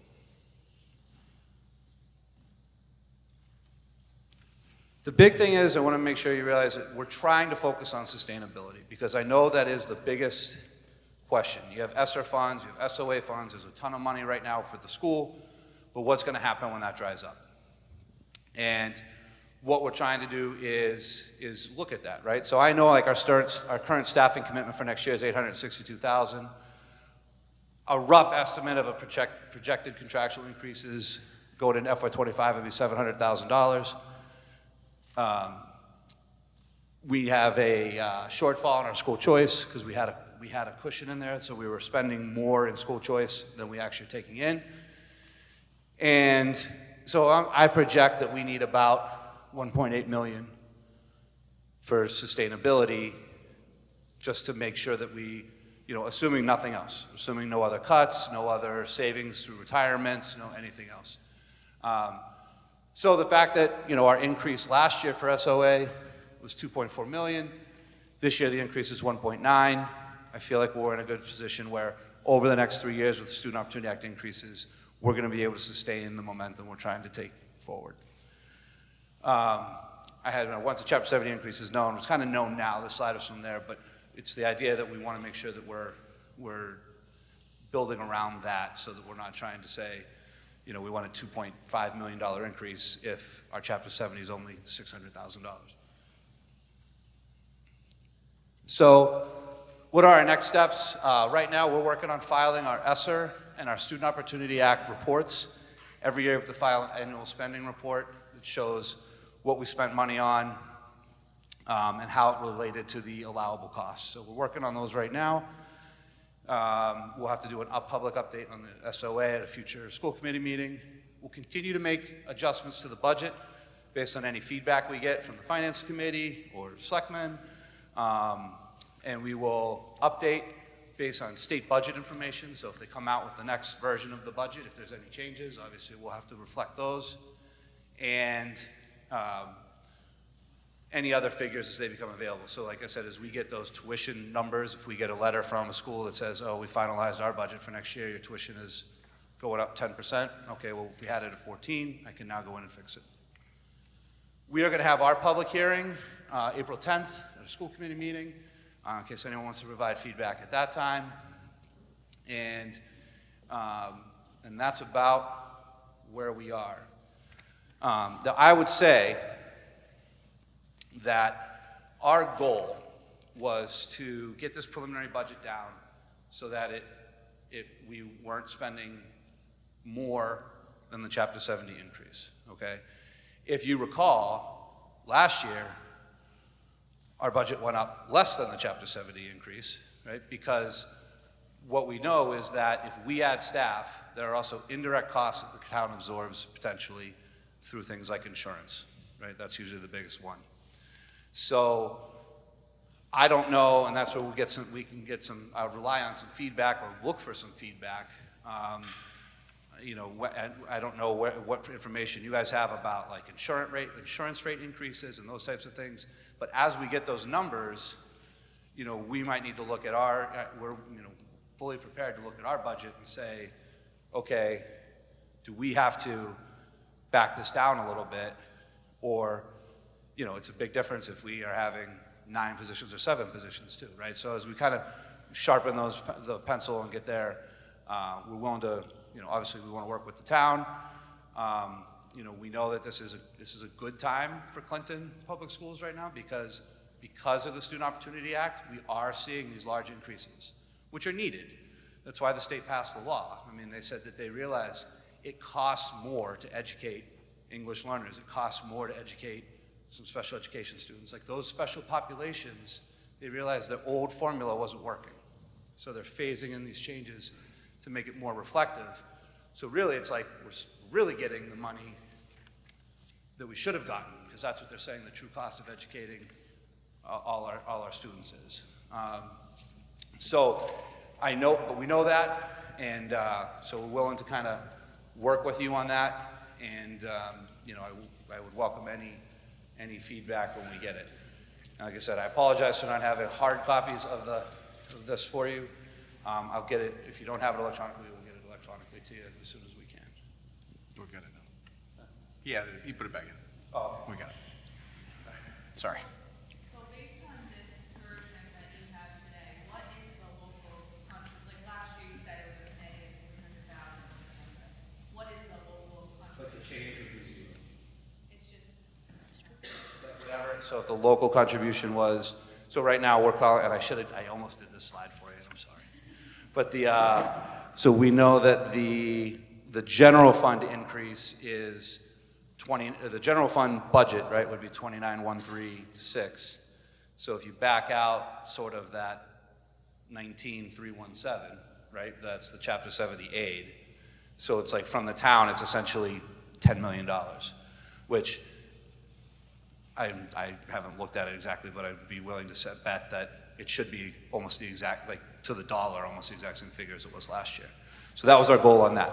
Now, as I fully mentioned, there are other costs that the town indirectly absorbs towards education. And we report those on our end-of-year spending. We have cost chargeback agreements with the town so that we can get those numbers from the accountant, from the treasurer, and we report those as well. So I understand that as well. So that's where I say, I don't expect budget version A to be the last version of this budget, but that's sort of where we are right now. I think the main takeaways this year, we are trying to add, the biggest things we're really trying to add, 3 EL teachers, 1 at each building, a dean of students at the high school, and a school psychologist at the elementary school. Those are probably the biggest ticket items that we're adding, and then a couple IAs in there. So, I don't know if there's any other questions for me. I know I just kind of babbled a lot.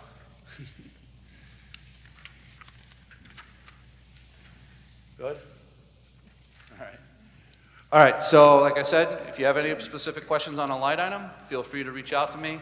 And certainly as a finance committee, if you have any guidance or suggestions or things that you'd like to see me try to incorporate, we can work with my administrative team and the school committee to try to make some revisions and get it back to you.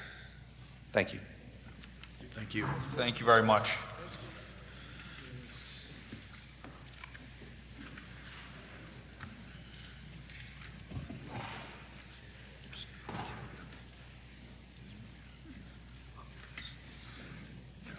The next item on, well, I think.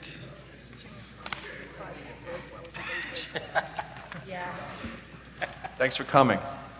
Yeah, thank you. I mean, we can take a minute just for them to clear out, but.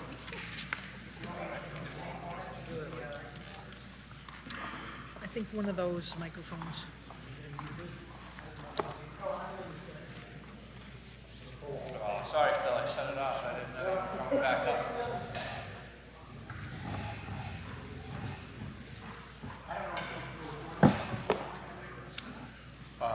Yes. So, That table we were gonna keep is like the public comment table and that microphone. Yeah, unless they're staying. Yeah, I mean, Phil, you could just move that microphone over to the left of Mr. Hastings.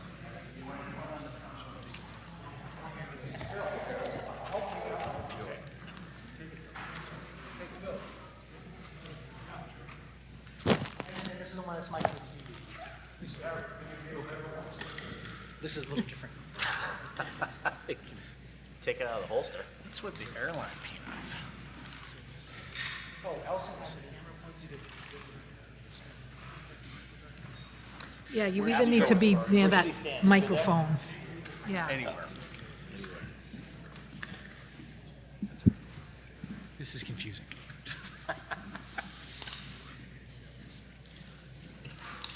Are we adjourned at the moment? Informally. Pause.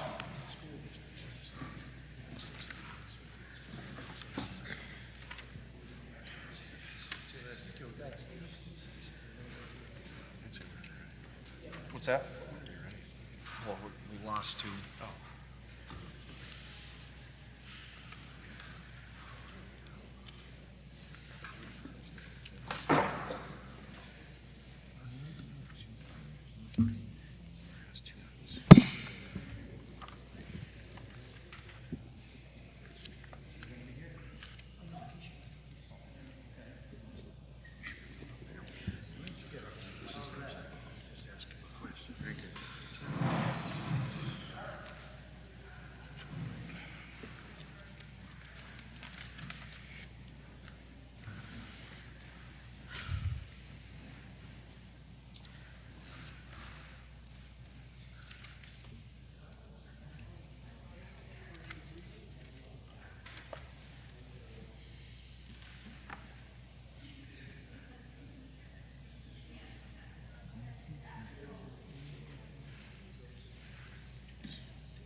All right, we'll move on to the next item on the agenda.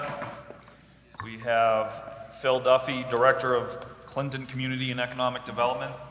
There are 2 items that he'll be speaking about this evening. Mr. Chairman, thank you. Members of the board, good evening. I want to speak to you on 2 issues, one having to do with 329 High Street, and the other having to do with 52 High Street, the Strand Theater, 58 High Street. First, to talk about Jane's Towing, 329 High Street.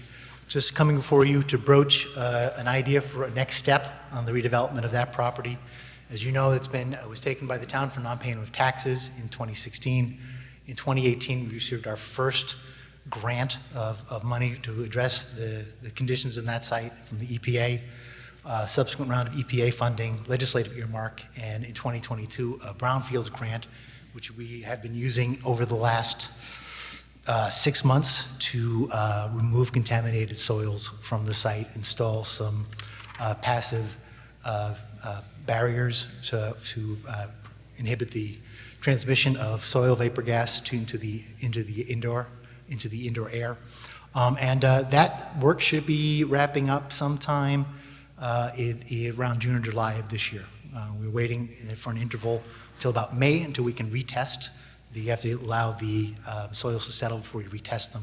That should be happening in May, and after that we should have some data as to what the next environmental steps are. In terms of the reuse of that site and how it might work with other downtown initiatives, I'm here to broach the idea of applying for funding from the Mass Development's Underutilized Properties Program to potentially rehabilitate that property and put it to a commercial use under the direction of the town.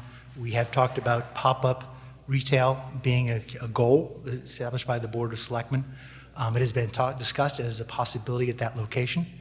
And what Underutilized Properties Program funding would allow us to do in 2 separate rounds would be to undertake pre-development activities, including hiring an architect or an engineer to design improvements to that building, including all of its systems, forecast an estimate of costs, and then in subsequent year go back and ask for the funding to do that work.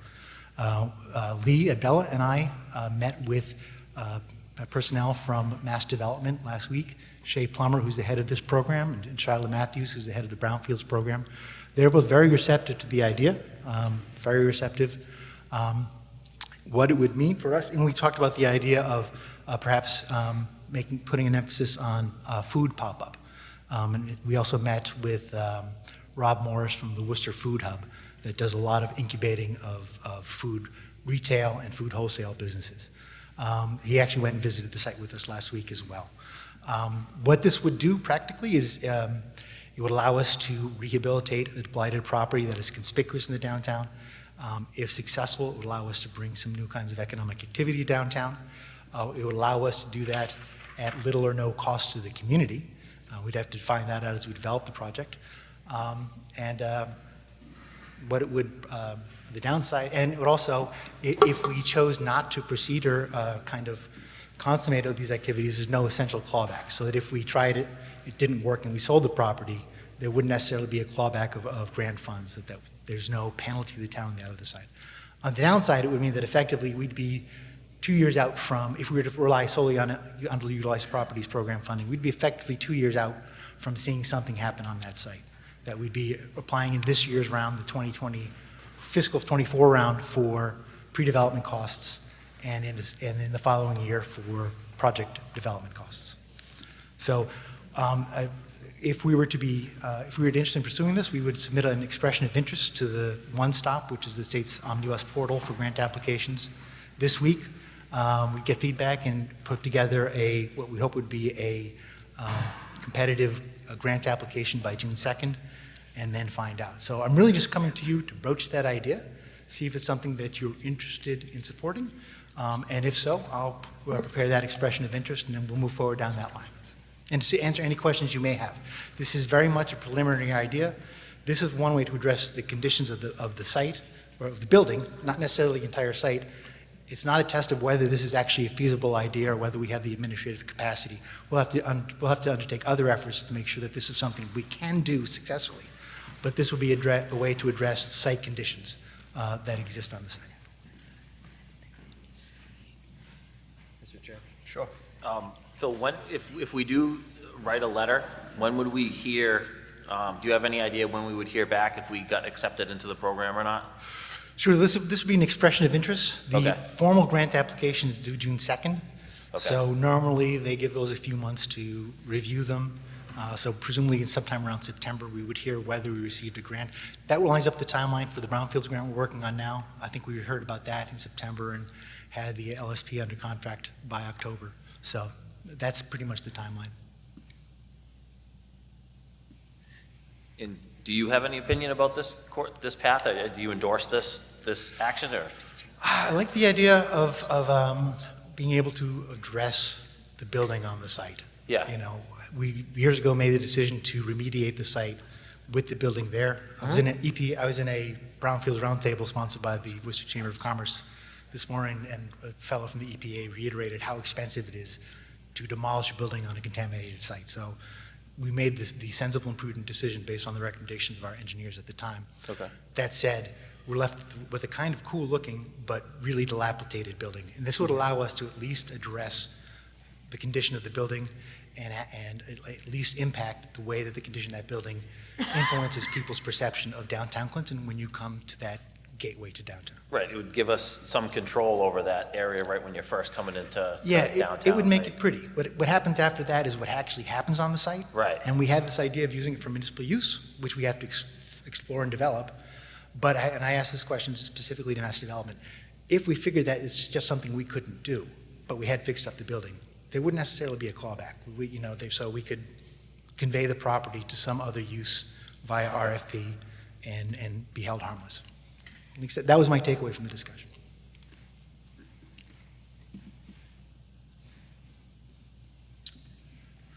Mr. Chair, I'd like to make a motion that we approve our Director of Economic Development to submit a letter of interest to Mass Development's Underutilized Properties Program for 329 High Street. Second. Any questions or discussion? Mr. Chair, I like the idea. Obviously, it's a corner that's a high visibility spot, and if there's no callback and we have, at the end, we have a nicer building to look at, and some options to do pop-ups or some more versatility with events for downtown, then I think it's a terrific idea. Okay. All in favor? Aye. Thank you. All right, next item, Strand Theater roof replacement funding request. Yes, the town, I'm sorry to interrupt, Mr. Chairman. The town has received a request for assistance to address the roof over the stage at the Strand Theater. This kind of assistance in buildings, this stuff, is something that we have done in the past. We used to have a program, I'm sure Mary Rose recalls it, we called it the UDAG loans, where loans were extended from town funds to businesses to make capital improvements to their buildings. These were always given as loans. We haven't done one in 12 years, largely because since I came into the position, 2 weeks after I started, we had a default on one of those loans. But also, commercial interest rates have been exceptionally low for a very long time. And really the kind of the utility of using our funds to drive someone's rate down was not as attractive as it was, say, in the 90s when interest rates were, 10%. So we have received a request from the owner of the Strand Theater. He has a leaking roof, and that leaking roof over the stage is beginning to cause damage to the interior. He sent me some photographs. And I do apologize for not having something written up for you on this matter tonight, but I'm not asking for your approval necessarily. I'm here to test your receptiveness to the idea of extending assistance according to the terms that I'm about to outline. So we have used funds in the past for improvements of this type to commercial property. We also have in hand our special money, which is ARPA money, which is earmarked from the legislature for the Strand property. I've spoken with the owner, tried to understand his financial position. The building, that space obviously has been vacant for a long time. He has multiple non-performing tenants, and really the building is operating at a deficit from what I understand currently. So what he proposed to do is actually provide assistance to accomplish this roof. He's requesting $34,000, which is the estimate for the costs that he received. Proposing to extend it in a manner similar to how we've done housing rehab loans in the past, which is half as a loan to be repaid to the town at 6%. That 6% interest rate is derived by comparing it to the Section 504 BSA loans, which is a standard small business lending instrument. And then half as a grant from the ARPA funds, but secured by a 0% interest mortgage note, so that if the owner sells the property within a period of 5 years, we would claw back some of that money that is being given as a grant. This is very common from other funding sources because effectively there's something with federal money called anti-speculation. I can't give you $100 to put in your building so that you can sell it tomorrow for $100 more than it was worth today. So this would be a guard against speculation on that, so that if the money wasn't used to fulfill the public benefit that we see, which is the revitalization of the Strand Theater, which I think we've identified as being a unique property in downtown, a unique inventory, and having a unique opportunity potentially to benefit other businesses. This would ensure that that public benefit, this would better ensure that the monies that we extend or work towards that public benefit. So we would draft up language in an agreement to effectively put those guarantees in place. Mr. Chairman, can I just, Phil, you said that it was your understanding that he's running at a loss maintaining that building. Does he have to supply financial data to back that up? Yes, he will. Yes. In fact, I will ask. We've had the discussions, but that's why I'm not coming to you for necessarily approval tonight. If you're open, receptive to the idea, then we will go through the process of verifying and drafting the agreements, presumably with the assistance of town council. And I'll be coming back to you probably in your next meeting in 3 weeks. If you're open to the idea for your approval.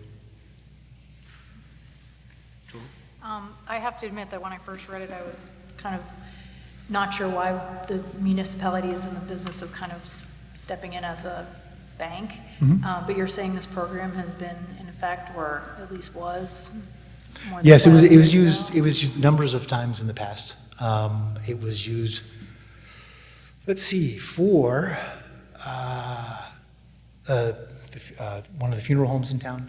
It was used for a small business. It was purchased by a contractor that later became a gun shop. It was used for 203 Church Street. It was used for the little mini mart that's just on the other side of the railroad bridge on High Street. It's been used a number of times in the past. I just haven't used it since I came on almost 12 years ago because it really wasn't, the commercial paper wasn't as expensive as it had been in the past. Yeah. You said someone recently defaulted? Beg pardon? Someone recently defaulted? Well, that was 12 years ago. 12 years ago, Yeah. okay. Oh, yeah, it was, and I mean, I could keep going on. It was used for other projects as well. It was used for Mr. Z's. I'm going back 20 years, but it was used for a lot of different properties. Any other questions? Do you need a vote or just a straw vote here? I think, I'm not opposed. well, I guess I guess I'm just trying to test your receptiveness to the idea. And if that's the case, then I'll draft up the agreements and bring it back to you next week. I would entertain it, but I would like to see a financial. I think that's important. I mean, if someone could justify that, financially they're not doing well, and this is potentially, if it's going to help them to lease a portion of that building, then I'm in favor of it, but I would like to see the financial. Yeah, and I hear you, and I'm some of the internal dialogue I've had is kind of reluctance to kind of set this precedent of stepping in necessarily. In some respects, though, we have used this program in the past in one manner, and with this particular property, we actually have ARPA funds that are specifically earmarked for this property. So this is kind of a wild card, but yeah, I think we need to be very circumspect in how we receive these kinds of requests. Very good. So it sounds like everybody is in support of moving forward with gathering more information to come back at a later meeting for a more formal vote. Okay. Yes. Thank you. Excellent. Thank you. Next item on the agenda, joint meeting with Planning Board and Linean Solutions Consultants, MVP Lawns and Landscapes Resiliency Program Recommendations. Can I just say that the planning board isn't going to be able to make it, so they're going to do a separate presentation for the planning board. Okay. Just so you know. Thank you. Greetings. Do you want to sit at a table, or? We'll stand. Okay. That way I get to bask in the light. It's a bright one. Just a moment. And you have their presentation. Awesome. And we'll shift off. Thank you.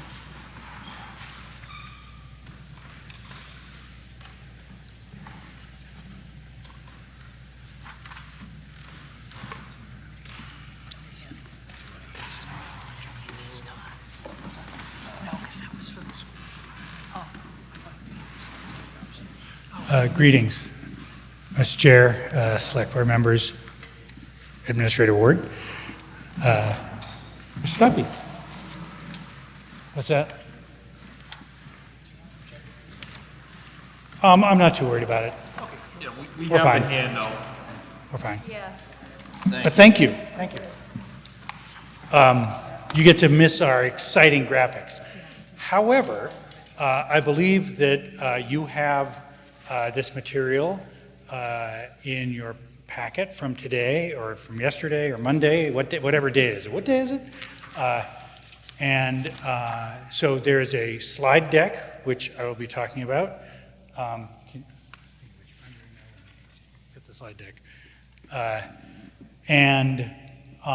There's also a spreadsheet, which is the list of the material that we're talking about, which also has links to another document that's online.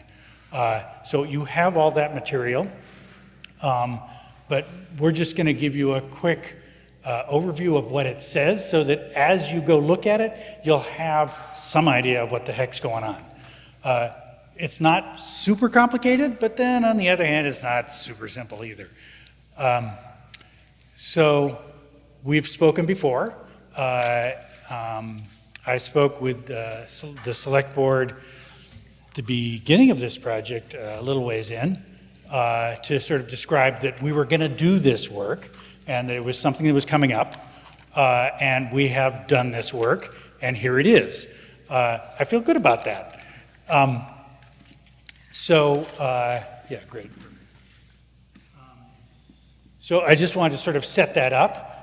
Sarah Saidoun is going to describe very briefly the project, and then I will sort of dive into some of the regulatory guideline bylaw suggestions. The whole idea with this process is that there's a series of material that we've gathered over the course of this project through a lot of different sources, through talking with many of you, through talking with staff, through talking with residents, with experts in the field. The work is to pull that together. We now hand it off to you, to staff members, to the planning board, to decide, okay, are there things here that are really valuable to you, in which case you pursue them. We did a concurrent program looking at wetlands regulations. That work is primarily working with the Conservation Commission, as you might imagine. That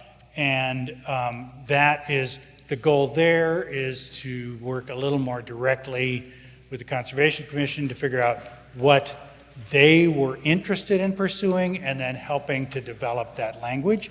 We're not taking it that far because it's a much more complicated process for the things we're talking about. And we know that there's probably, some time, years, to prepare and decide what things are really important. So our goal is to provide enough information so you can do that. Sarah, why don't you go ahead and describe this? It's nice to meet you all. Thank you all for having us this evening. My name is Sarah Saidoun, as Jim mentioned. Jim really covered it. The project is, we're nearing the end of year 2 of this 2-year project. We've have 2 kind of concurrent processes happening during the project. one related to a community-driven perspective to land use and land management practices that support climate resilience, and then one that's more related to what we'll be talking about tonight, that was led by town staff and the Massachusetts Association of Conservation Commissions, to really identify what opportunities exist for incorporating climate resilience into local regs and bylaws. And so there are several key deliverables that are coming out of this process. There's on the slide that says key deliverables with kind of the square rectangle graphic. No, you can go back to that one. Thanks, Jim. You can see the several different deliverables that will come out of this project. The first is a project website that's live that you all can go look at the process as a whole. The wetlands development, the wetlands tool is also already live on there as well. And we'll be talking about the regulatory matrix related to development this evening. There's also the timeline for year 2 in your slides. We had convened the Lawns and Landscapes Task Group that was part of the community stakeholder process for practices and processes related to turf and ornamental landscapes. We already did the same process with a forest task group related to forested areas in the region, and the regulatory review process has been happening throughout the entirety of the process, and as you'll see there, we're wrapping the process with a public meeting in June. And yeah, so we have some kind of screen grabs in your packet of what the tool itself looks like, and we wanted to orient you all to that a little bit. But Jim will get into more detail.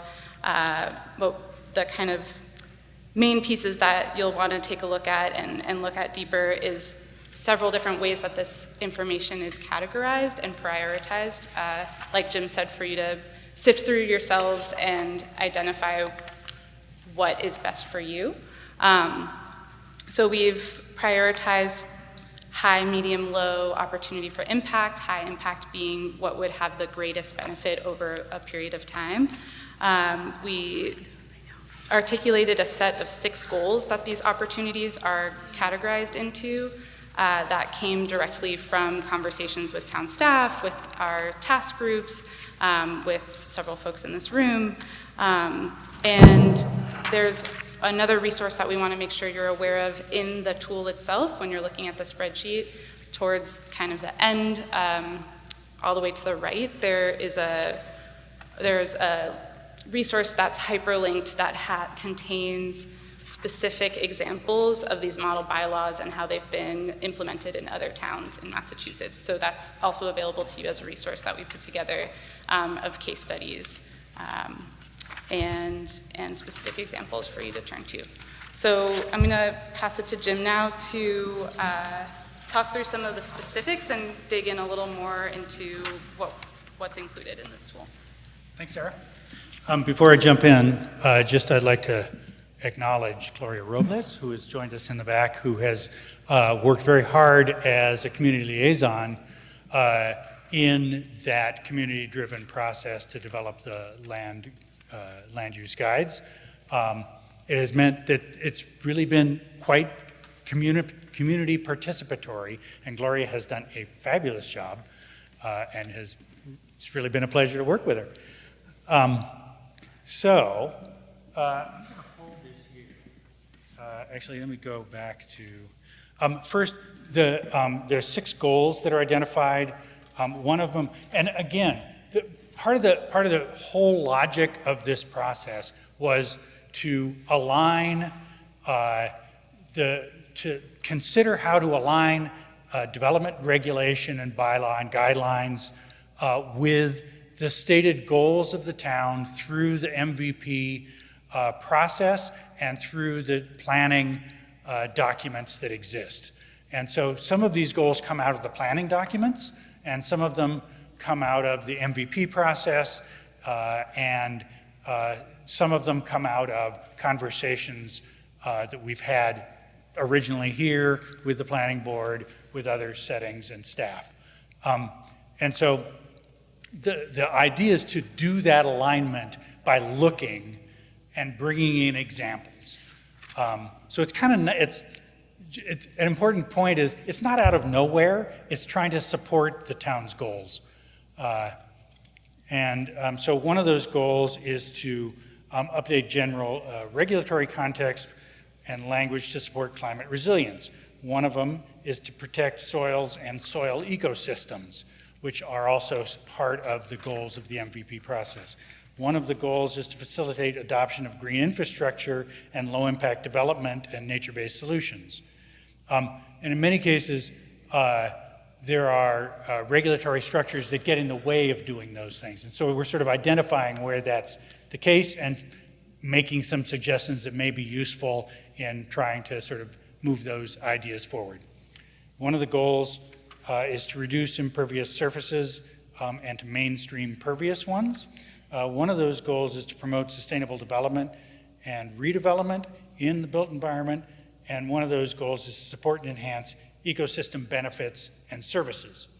Again, these come from, so those are the goals that are driving what we were looking for and kind of what we are trying to bring forward in this process.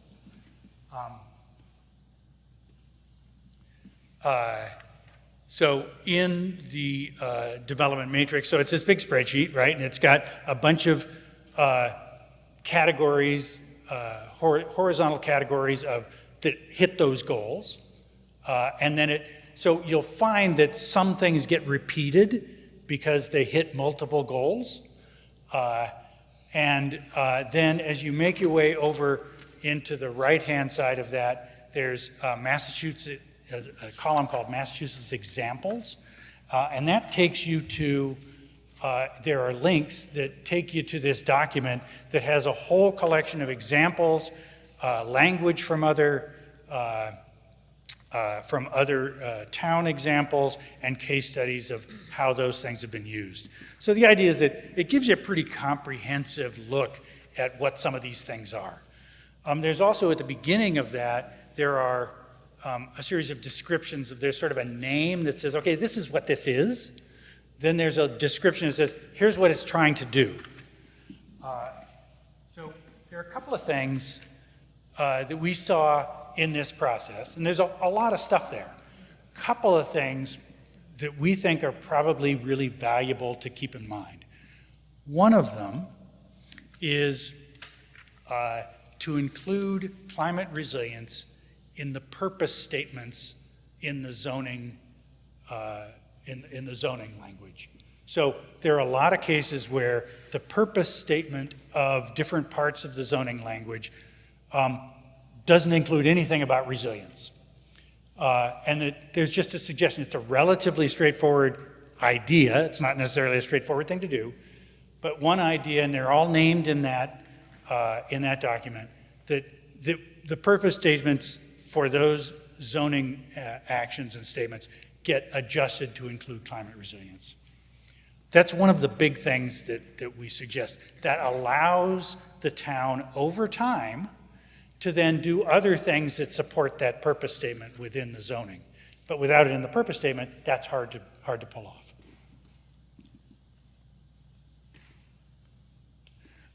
One of the other things that we saw as probably pretty valuable, had high impact, and was probably relatively straightforward, is to expand space requirements for the flexible development zoning bylaws. So there are several zoning bylaws that talk about flexible development. One of them is the special residential regulations, section 7100, around flexible development. There's a couple of versions of that. One of the strategies is to expand the purpose of flexible development to include protection of critical ecosystems. So that open space has one of the purposes is to include, to protect the critical ecosystem function. Again, that's not something that's stated at this point, and it allows it to be something that is considered. A second one is to increase the minimum percentage required as designated open space. same kind of thing. There's currently a minimum open space requirement within those flexible regulations. One opportunity is to state in the purpose to protect ecosystem function, and the second is then to expand what that percentage is. Pretty straightforward. You may or may not want to do that, but it would certainly support the goals of the climate plans from the city and from the master plans. And then the third is one that is really sort of dear to our hearts, and that's the idea to introduce a soil protection overlay. So one of the things that we have been working through this project is to look at mapping soil carbon and soil types throughout the town. If you go to the mapping function on the website that's linked to your tool, there is a soil protection map that will show you all of that. It's a resource that is fleshed out there. We also have that data for you directly if you want to take it into your own GIS systems or other mapping tools that you have in the town. It is there for you. And the idea is that mapping tool identifies soils that are really high carbon value and worth protecting, soils that are moderate carbon value, and you probably could enhance them in different ways, but they're not as critical, and soils that are currently low carbon value but have the potential to be high carbon value, which you might consider interventions to do. Some of those, we've talked about some of those interventions in different settings, but things like this is where some of those development guidelines come in, where some of those soils are places where they were at one time high carbon soils, but there was some disturbance, something had happened, and that is where in a development setting you could increase the carbon value of those soils. And then the third is areas of more intensive degradation, which are probably very expensive to help. On the other hand, there are also the places where they touch the most people, and a lot of times it's the most people who don't have access to more pristine settings, but it also is the place where you probably touch more people. It's the more urbanized settings. So they may not be places you want to work. They may be expensive, but if you are doing something, they might be worth doing. The idea of the soil protection overlay is to look at those places that are very high value soils and say, you know what? We want to be very careful about doing anything that disturbs those soils. Many of those places are already protected, but some are not. And so it just allows a zoning tool to manage that protection. It's in many ways, there's something, and Clinton may have this, I don't think so, but it's like a flood overlay zone, or we worked with one in Somerville, which is an air quality overlay zone, which just required, the flood overlay zone says, okay, there's a flood area, you can do stuff, but here's what you have to do. Same kind of thing. So some language in there that talks about what that is. And so those are the sort of the three topics that we see as kind of important. There are many other things in there that you may find valuable to you. And then so there are a couple of things at the end of that slideshow, I think. Oh, we do have a couple of examples of those maps at the end of there. And again, those are all available on the website and the data viewer, and they're very available to the town as data layers that we can hand off. So I'll leave it there. Questions, thoughts? Any questions? Thank you very much. How granular is the sampling that informs the soil? It's pretty granular. We were using the 3-meter data, the latest 3-meter data from the state. So it's, yeah, exactly. Yeah, we have a car full of soils now. So there's an interesting process there about how we got to that set of maps.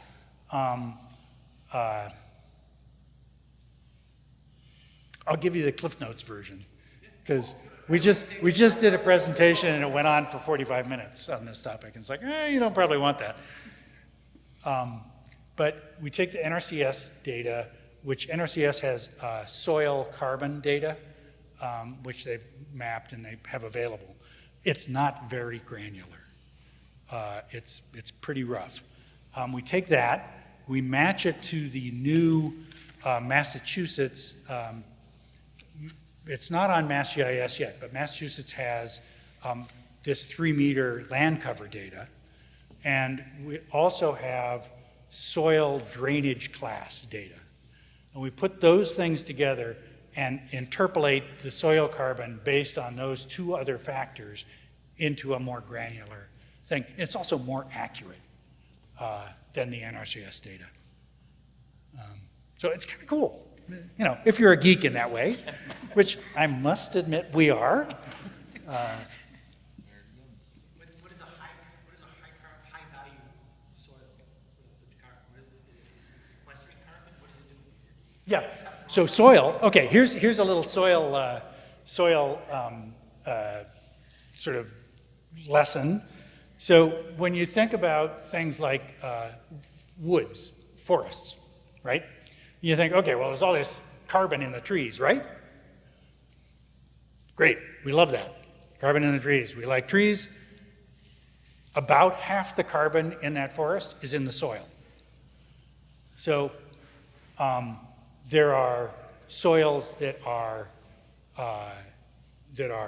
very dense in carbon, partially based on drainage class and how water moves through them, partially based on root structures and how roots get into them, and then partially based on what the land cover has been and historically has been. You'll be amused to know, and this is a part of our other part of the project, that turf, grass, actually holds more carbon and sequesters more carbon, not a ton more, but more, than agricultural land. And in fact, one of the things we do in the turf guides, the lawns and landscapes guides that are coming up now, is talk about how to adjust your management of turf to get the turf to hold more and sequester more carbon. So even the spaces that are not the ones you normally think of as like, okay, this is a great ecosystem, we want to save this, can work for you. That's the whole idea. Thank you very much. Thank you. All right. Absolutely. Any other questions or thoughts? No. You're letting Phil answer all your questions. Very good. All right. So I recommend, you go ahead and bomb through those slides. You'll get another shot at it. Take a look at the matrix and start. There's an opportunity. We obviously are happy to answer questions if you have questions. And then the third thing is, go ahead and take a look at that data viewer. There's a ton of stuff in that as well. Very good. Thank you very much. Thank you so much. Our pleasure. All right. Moving on to the next item on the agenda, the American Rescue Plan Act recommendations. I had worked with the town administrator about putting this item on the agenda. Within the last couple of weeks, there has been discussion by the House Budget Committee on potentially recapturing any unobligated COVID money. So anything that is not earmarked could be an option for the House to kind of cut down on the debt. So with this, I would like to propose that we kind of come up with a timeline that's relatively aggressive in getting some of the ARPA funds allocated based upon the requests that we receive.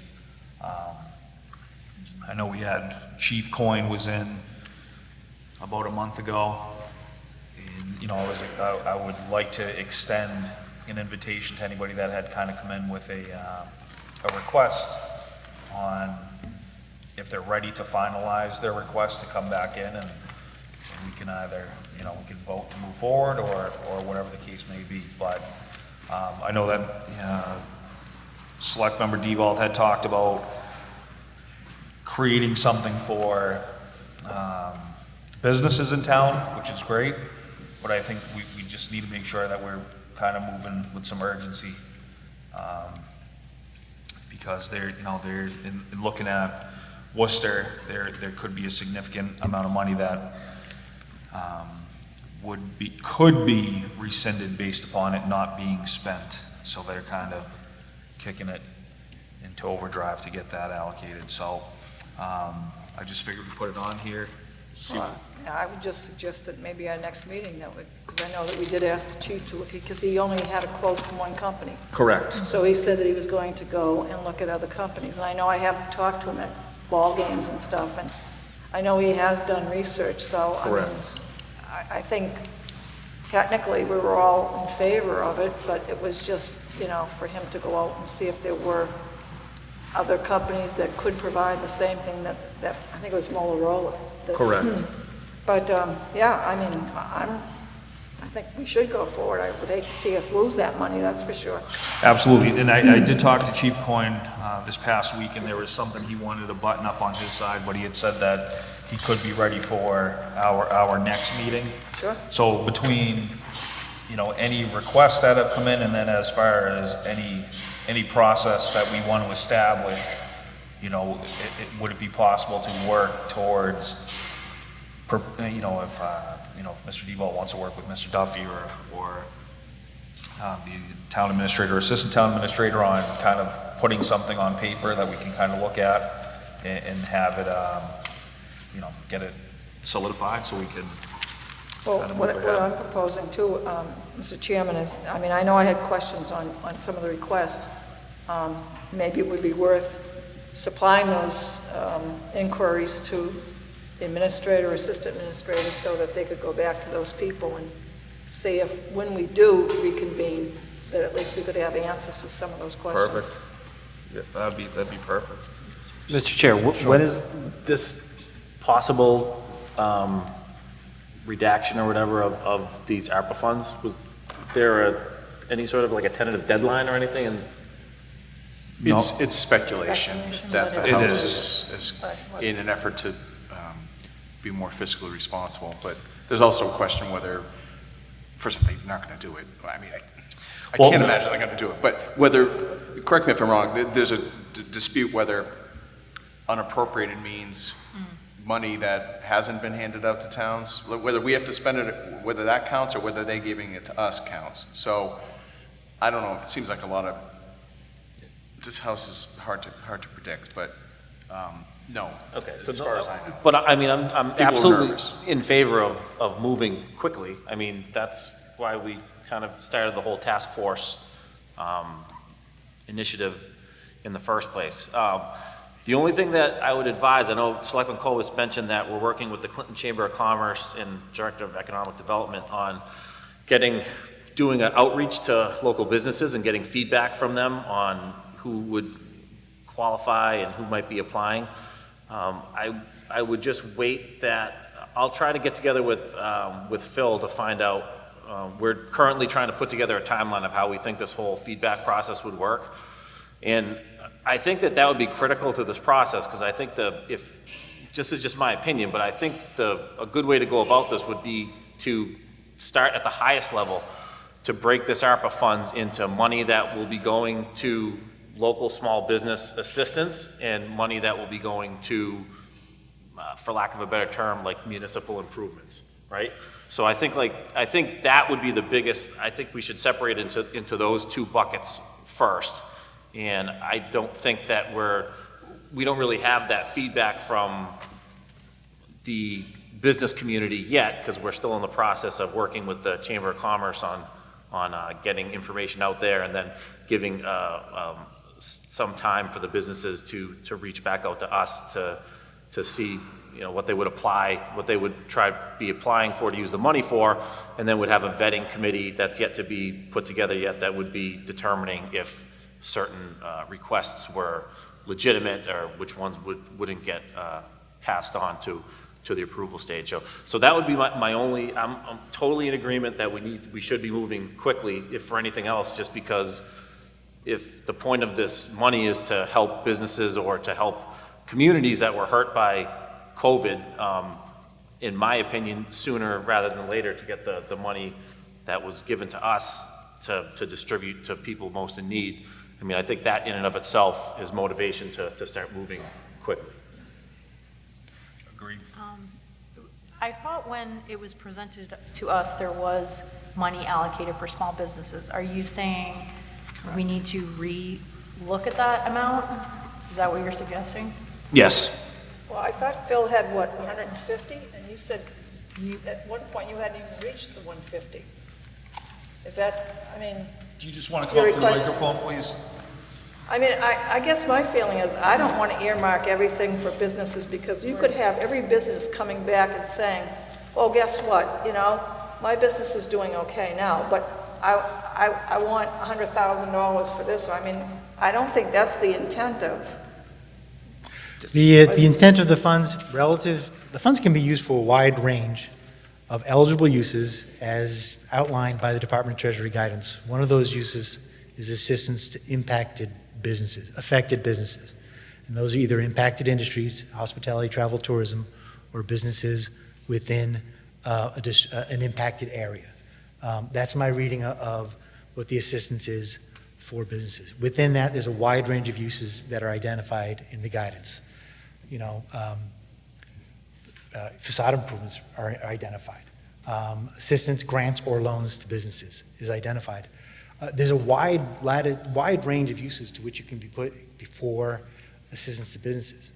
But just as there are on the municipal side. I think what Ed wants to do now, after having my proposal, is to basically kind of test the proposal that I made against an understanding of what the needs are in the community. And as I said, you have to be very careful about how you do that. You can't go out and just say, we have some money, what do you want? Or we have some free money, how do you think we should give it to you? You have to be a little bit more savvy than that. But the amount I proposed was with a certain idea in mind and with an understanding of how much money I thought we could be sure to give away. And that was based on prior programs we had. We had it authorized much more in the original resiliency loan program than we actually ended up lending. We spoke with the people in Worcester. They've had similar issues.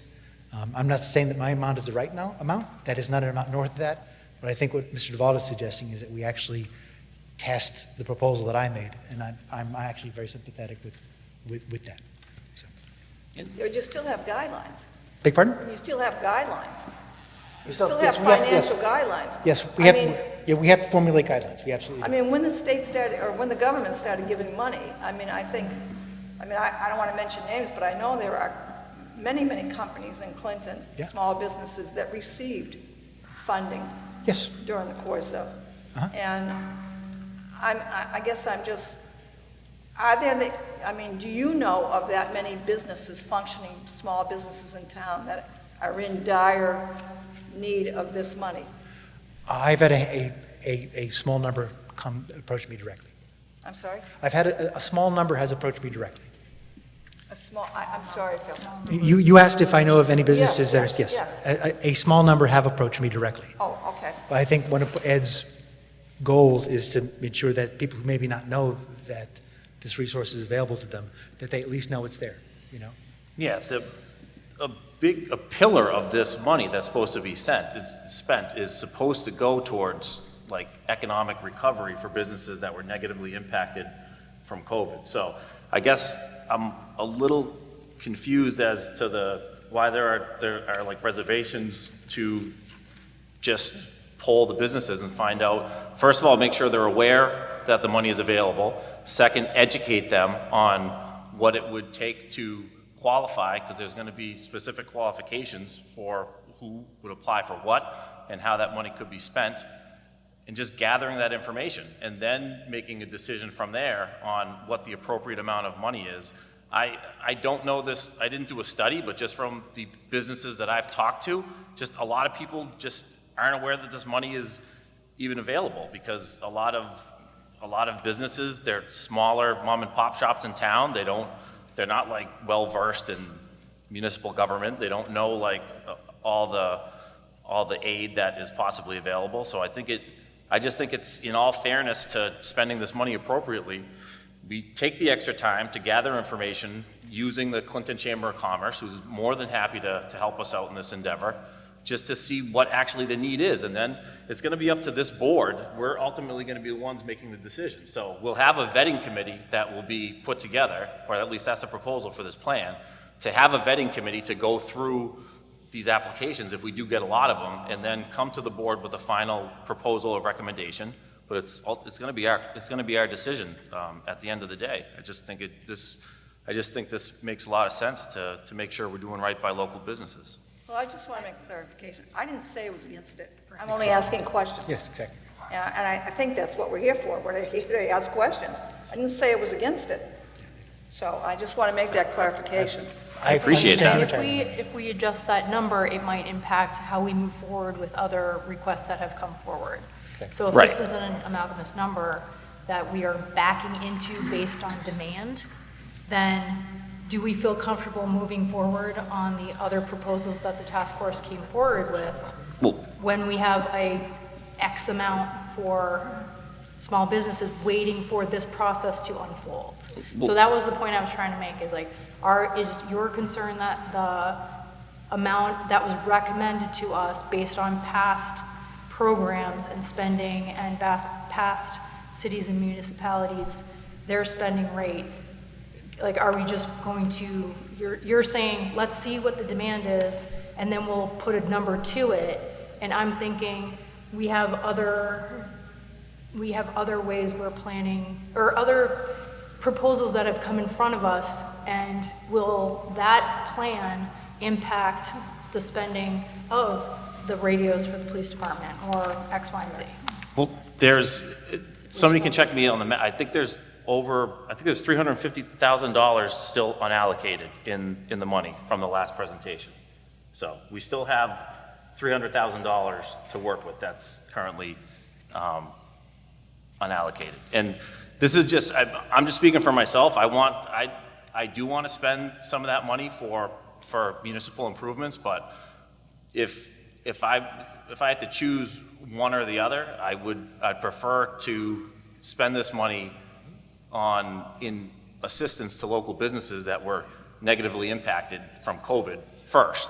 And then once we determine a number that's fair for that, then take a look at what the needs are for town hall or department by department. So I think there's room for both, but I mean, right? I think in the first go-round of this presentation, there's only about like 6% of the $4.2 million that was specifically allocated towards local business. And I just think I think we should take some time to educate local businesses, get feedback from them, and see if that number is adequate. That number could be totally adequate. And when we get feedback from local businesses, if it is, then I have no problem with that. But those are just my thoughts. Beneficial to put a timeline together with Phil and the Chamber of Commerce, because we're here to talk about the timeline. So what you're saying might take some time. So do you want to put some like actual dates in to target this endeavor so that we could say, in X amount of months, we'll have more information to move on? I don't know Yeah. how far you've gotten so far in this process, but Yeah, I mean, we're here to talk about a timeline, right? Sure, yeah, I mean, I think this is great that we're talking about a timeline. It's the first time that we've had this discussion, I think it's great. And I'd be more than happy to, I think by the next meeting, I could come with a timeline of like when we think these activities, how long they would take, and when we would be able to make a decision. I have no problem with that. I think that's a totally legitimate question. So, just so we're clear, right? So the idea would be, based upon the guidelines that Phil has created, that would be sent out to the businesses as part of the educational aspect of it, right? And then Correct. businesses that qualify based upon those guidelines would then be able to come back and either have a further conversation or apply. Yeah, I mean, I can keep you guys, I can send you guys information that we've had 1 or 2 meetings on this so far. So the intent would be to, right now, the tentative game plan is to use the Clinton of Chambers website, put the educational information on there, and also have either an online form or a printable application form. And those businesses would have, say, 30 days to fill the form out and like come back. Right. Yeah. So I'm not disputing that. So would there be there wouldn't be any reason why we couldn't have Chief Coyne come in at our next meeting to present his final findings on the radios, and then if the board was in agreement and supported it and wanted to move forward, we could, just based upon the percentage of the funding for businesses that was proposed, right? Ultimately, There's certain groups like police and fire department that I would have no problem if we wanted to focus on those first, because in my opinion, those 2 groups were waist deep in COVID, more so than most other departments. So I mean, I wouldn't have any problem taking a look at approving funds for fire department and the police department. Outside of those 2 groups, I think I would hold off until we got some more information, but that's just my opinion. Well, Mr. Chairman, I just say I disagree with that. I don't think we should start this whole process. And again, I believe in business. Small businesses are very important, but I don't think that the $4 million was intended for that. I mean, I think it was intended to take it and to take the needs and, I mean. Right, and this discussion, I don't think we're looking at it's going to be one or the other. I think it's just a matter of trying to find a balance on how we can kind of move forward in meeting the needs of some of the municipality departments and move forward with supporting the business. I'm trying to figure out where this breakneck speed is coming from on when this has to be done, because if it wasn't for, I mean, I brought it to the board's attention that we don't even have a plan started yet to spend this money. And we did the right thing, and we got a plan together. But I just don't understand, like for months, we could have been talking about this and doing a plan earlier, and we didn't. So to come now and say, well, we have to start moving quickly, like where was this concern months ago when we could have been working on this months ago? We just had our last presentation on the Yeah. ARPA funds We've been within the doing this last for weeks and 4 weeks now. weeks. No, Right. the schools had a plan for how to spend their ARPA funds, like almost, I think, a year before we even started our task force to figure out how we wanted to spend the money. So the only point I'm making is like this, I think it's disingenuous to be like, well, we gotta move now, we have to move now, we can't wait, excuse me. We can't wait to get feedback from local businesses to find out what the need is, when like we didn't do anything for so long. I just don't understand why all of a sudden we don't have time to get, like, we can't stop the process now. Like it's like an out of control freight train all of a sudden. I don't think anybody up here is proposing that we stop anything, but I think we can move forward in some areas while moving forward with what was proposed with the community and economic developer. I think that's the idea. I don't think we have to stop everything to kind of move forward with the business aspect, that's all. There's items on here that we don't need to consider at this time, but I think things that relate to public safety, within the police department and fire department, I think those are things that Yeah, we could consider. I mean, I don't have any issue with that at all. With police and fire department, to me, that's a no-brainer. They were significantly negatively impacted from COVID. I just think that I don't think we should just go through and approve every request by a municipal group here. That wasn't proposed, that was not proposed. All right. So, Mary Rose had mentioned, proposed the fuel assistance, right? That was approved based upon the immediate need. The Union Street water line was approved based Sure. upon the immediate need. I don't think there's anything here that we're saying, all right, let's go now and start checking off what we want to propose and what we don't. That's Yeah, but I think there are things that we're at a point where I think that we collectively agree that we want to move on. And I just don't think, I mean, again, I think, and I hate to say it, but I think, Ed, you're just fixated on the businesses, small businesses. And I think I'm not fixated on it. I'm not fixated on it. I'm looking at $4.2 million, and we only had 6% of that money going towards businesses that were negatively impacted from COVID. Well, all And I right, think that's a big part of what this money is supposed to be spent on. And I don't think the intent of this money is just to be a wish list of every group in local government on like what they would want to get out of this money. Well, no one So I is think saying we should take the time to make sure that we're being fair to businesses, making sure that this money, if there's a need there, that it's going to local businesses that were negatively impacted from COVID before we start worrying about, making updates to town hall. I mean, I want, if there's money left over for updates to town hall and for the air filtration system, I think things like that make sense. But town hall wasn't negatively affected from COVID. I'm sorry, but it wasn't. And local businesses were. Mr. Chairman, could I ask Phil a question? Sure. Phil, if there was a business person that said, I took out a $500 loan, and I don't have the money now to pay that loan, is that what we're talking about? Are we talking about paying off this person's loan? That's a hypothetical. I mean, I'm not sure No, how to I answer mean, that. it's a question. I'm asking the question. Is that, I suppose we would be addressing the impacts. I'm sorry? The money would be used to address the impacts of COVID on eligible businesses to undertake eligible activities. The situation that you call on, I don't know. I don't think we'd be paying somebody money to pay off their loan, but let's say they borrowed $500, but their losses were $1,000. I mean, would we help that person? I mean, these are hypothetical situations, but I don't think we'd be using the money to pay off somebody's loan. But if somebody if the impact exceeded the assistance, I think that is something we would certainly consider. Does that seem reasonable to Do you? you have federal guidelines, is what I'm saying, too. Exactly right. Yeah. And we haven't put together our guidelines yet. We've kind of given I've presented at your first ARPA meeting a broad outline of what I was hoping to do with the funds, but I think those will be refined.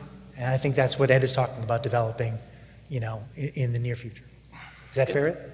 Yeah, and I think the way this is intended is to have a lot of flexibility to how the local governments want to spend the money. So I don't think there's a rigid set. There are some guidelines, but I don't think I think they're intended to be flexible so that the local communities can spend the money as they think is best to support their community.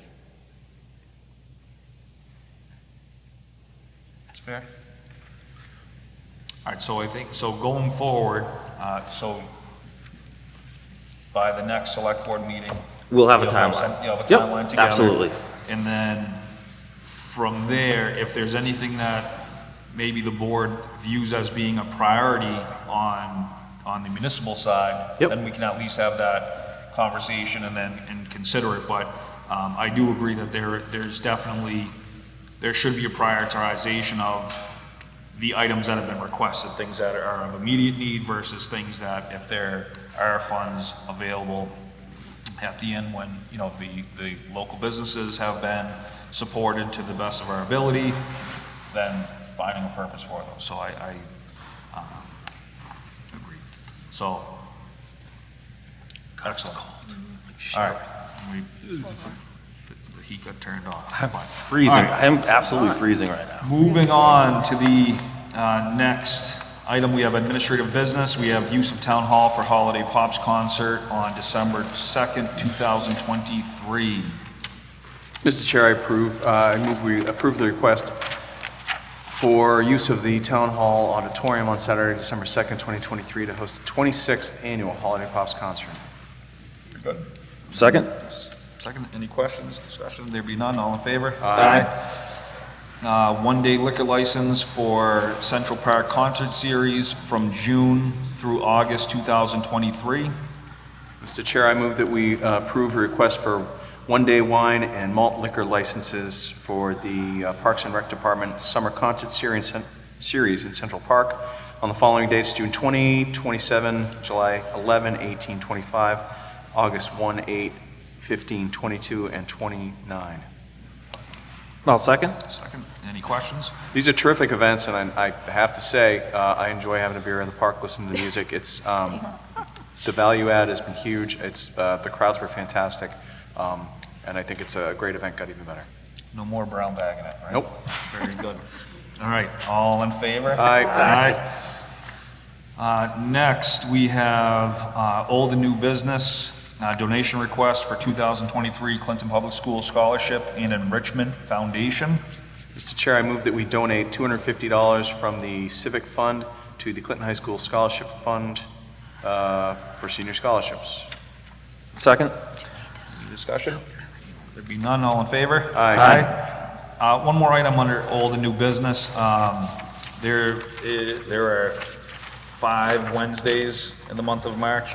Mr. Ward had mentioned, do we want to look at meeting on that Wednesday, is it 29th, on having, as part of budgets, do we want, we could just strictly do budgets, and then we would still meet that following first Wednesday of the month? That's fine with me. That works for everybody? And Mr. Chair, I just had spoke with the chair of the Finance Committee, and she's amenable to that as well, too. So we'd have a joint meeting and have some major departments, probably be 2 nights, so that would be one night, and maybe the week after at the Selectmen meeting to wrap up the rest at the August 4th or whatever that meeting is there. Perfect. I mean, April, I'm sorry, the first meeting in April. So it would be, 1, 15, and 29, is that correct? Yep. Yep, the 29th. And then the next meeting would be the 5th? Yep. Okay. 5th of April, perfect. Mr. Chair? Sure. Under old and new business, Mike, did you get a chance to get any quotes for that engineering, the consultant, to take a look at the damaged sidewalks on High Street? Yeah, no, it hasn't been posted. We're putting together some specifications. Okay. So, yeah. Thank you. We had, I had spoke with Mr. Ward about maybe just having, related to the town goals and employee goals, on having information provided, and then if there were any questions, or if we were looking for any updates prior to when a final presentation be made, that would provide that opportunity. I know that last year we had kind of learned that afterwards, that we didn't have the updated information, so this would be a way to kind of open that door so that we know.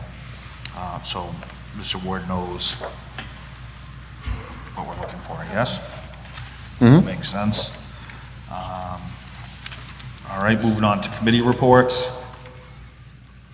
Mr. Chair, do you want to talk about the thing? Government, Yeah. So Government Affairs met, we voted in favor of drafting a donation policy that the town policy would just say that if we receive donation money, you have to track it, and you also have to track what the donation money is being spent on. So it's going to be a very blanket, vague, town-wide policy that's getting drafted. It'll get sent to town council for review, and then when we think it's appropriate, if we think it's put together enough, it'll be presented to the select board for review and discussion. So just for clarification, that means the recipient of the donation would be responsible for the tracking, would not be Correct. the town accountant tracking or the treasurer. The town account still does, it goes into a donation account, Yep. but this would, if the point gets any sharper, it would fall to the recipient of the donation. Correct. That's the proposal now. Again, this is very early stage. Yep. It's hopefully codifying what we have already and just Yeah, putting something on the books. That was really the thought at the meeting, was like, all we'd be doing is, to Sean's point, is just putting on paper the process that's almost universally followed now. Just be a point of having it as a town-wide policy. Very good. The Town Hall Workspace Committee had met this past Monday, and one of the first items that we were looking to tackle would be any of the documentation over the years, whether they're payroll, water bills, whatever the case may be, on, do we look at scanning them electronically, so then that way we can dispose, or are there things that can be destroyed because they're no longer required to be kept? Angela did some extensive work on that.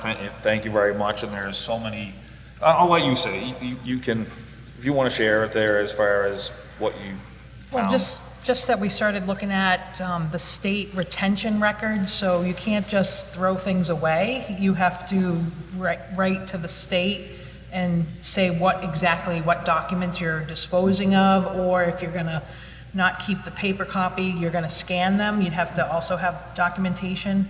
I did get a bid from another town on how they did their scanning, so I do have that to, try to go by. But I think the first part is us just kind of identifying what we have and kind of go from there. Perfect, thank you. So we will, once we have some more information, we'll come back around. Any other community reports? Being none. All right, community announcements. We have the Citizen Scientist Project on Rauscher Farm on Saturday, March 18th, 2023, from 12 to 5 p.m. A team of Worcester Polytechnic Institute students will lead a citizen scientist tree survey and data collection project of a defined woodland area. Come help with this key project. Rauscher Farm is located at 29 Clamshell Road. More information can be found at www.rauscherfarm.org. Vaccine clinic on Wednesday, March 22nd, 2023, from 9 a.m. to 12 p.m. There will be a vaccine clinic at the Clinton Town Hall. COVID vaccines from Pfizer and Moderna will be offered. Anyone ages 5 and older who had their last COVID vaccine booster before September 2nd, 2022 is eligible for the new booster. Registration is encouraged but not required. To register, call the Montechusett Public Health Network COVID-19 response team at 978-602-2356. That's 978-602-2356. Mini golf. The Friends of the Bigelow Free Public Library present Bigelow Tea Time, transforming Bigelow Library into a 9-hole mini golf course. Free to play, Friday, March 17th, 2023, from 6 to 9 p.m., and Saturday, March 18th, from 10 a.m. to 2 p.m. Children under 12 must be accompanied by an adult. Free for all ages, but donations are graciously accepted. And I have one more. I got one more too. Tomorrow evening, the Clinton basketball night will be held at Clinton High School gym beginning at 6 p.m.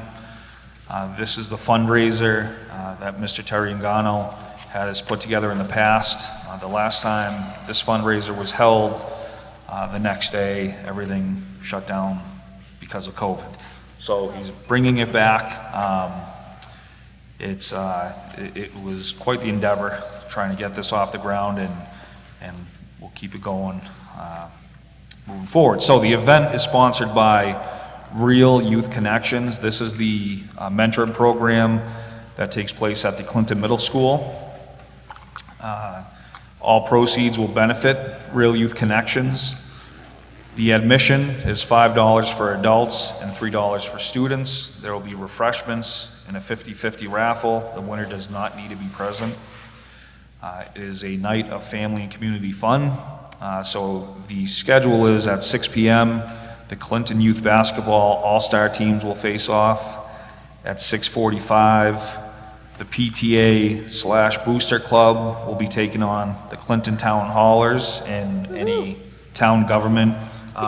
So I know there is a little bit of confusion with who is kind of putting this together. So if anybody is available and they want to come up and play some hoops, you're all welcome. So I think it was pretty much anyone from an elected board, appointed board, an employee of the town hall, or anyone that works in any fashion of town government, you're eligible to play.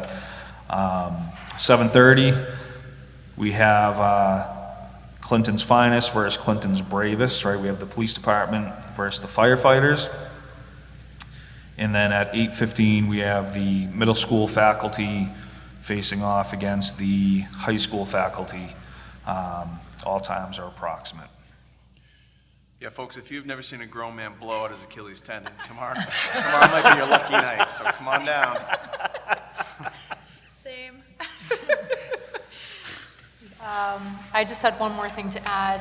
The Clinton High School Student Council is holding a blood drive tomorrow at Clinton High School from 8 to 1. There are still appointments available. If you Google Clinton Public Schools, right on their news and announcements is a flyer with a link where you can register. So please consider it if you can donate blood. And Mr. Chair, if we'll throw one more out, Clinton Tribute Road Race registration open today. It's on May 13th this year at 9 a.m.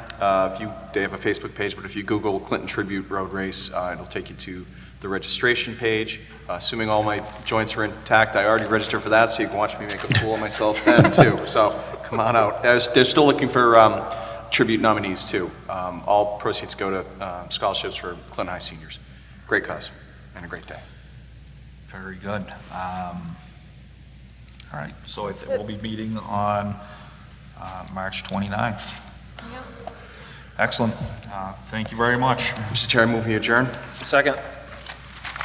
All in favor? Aye. Have a good night.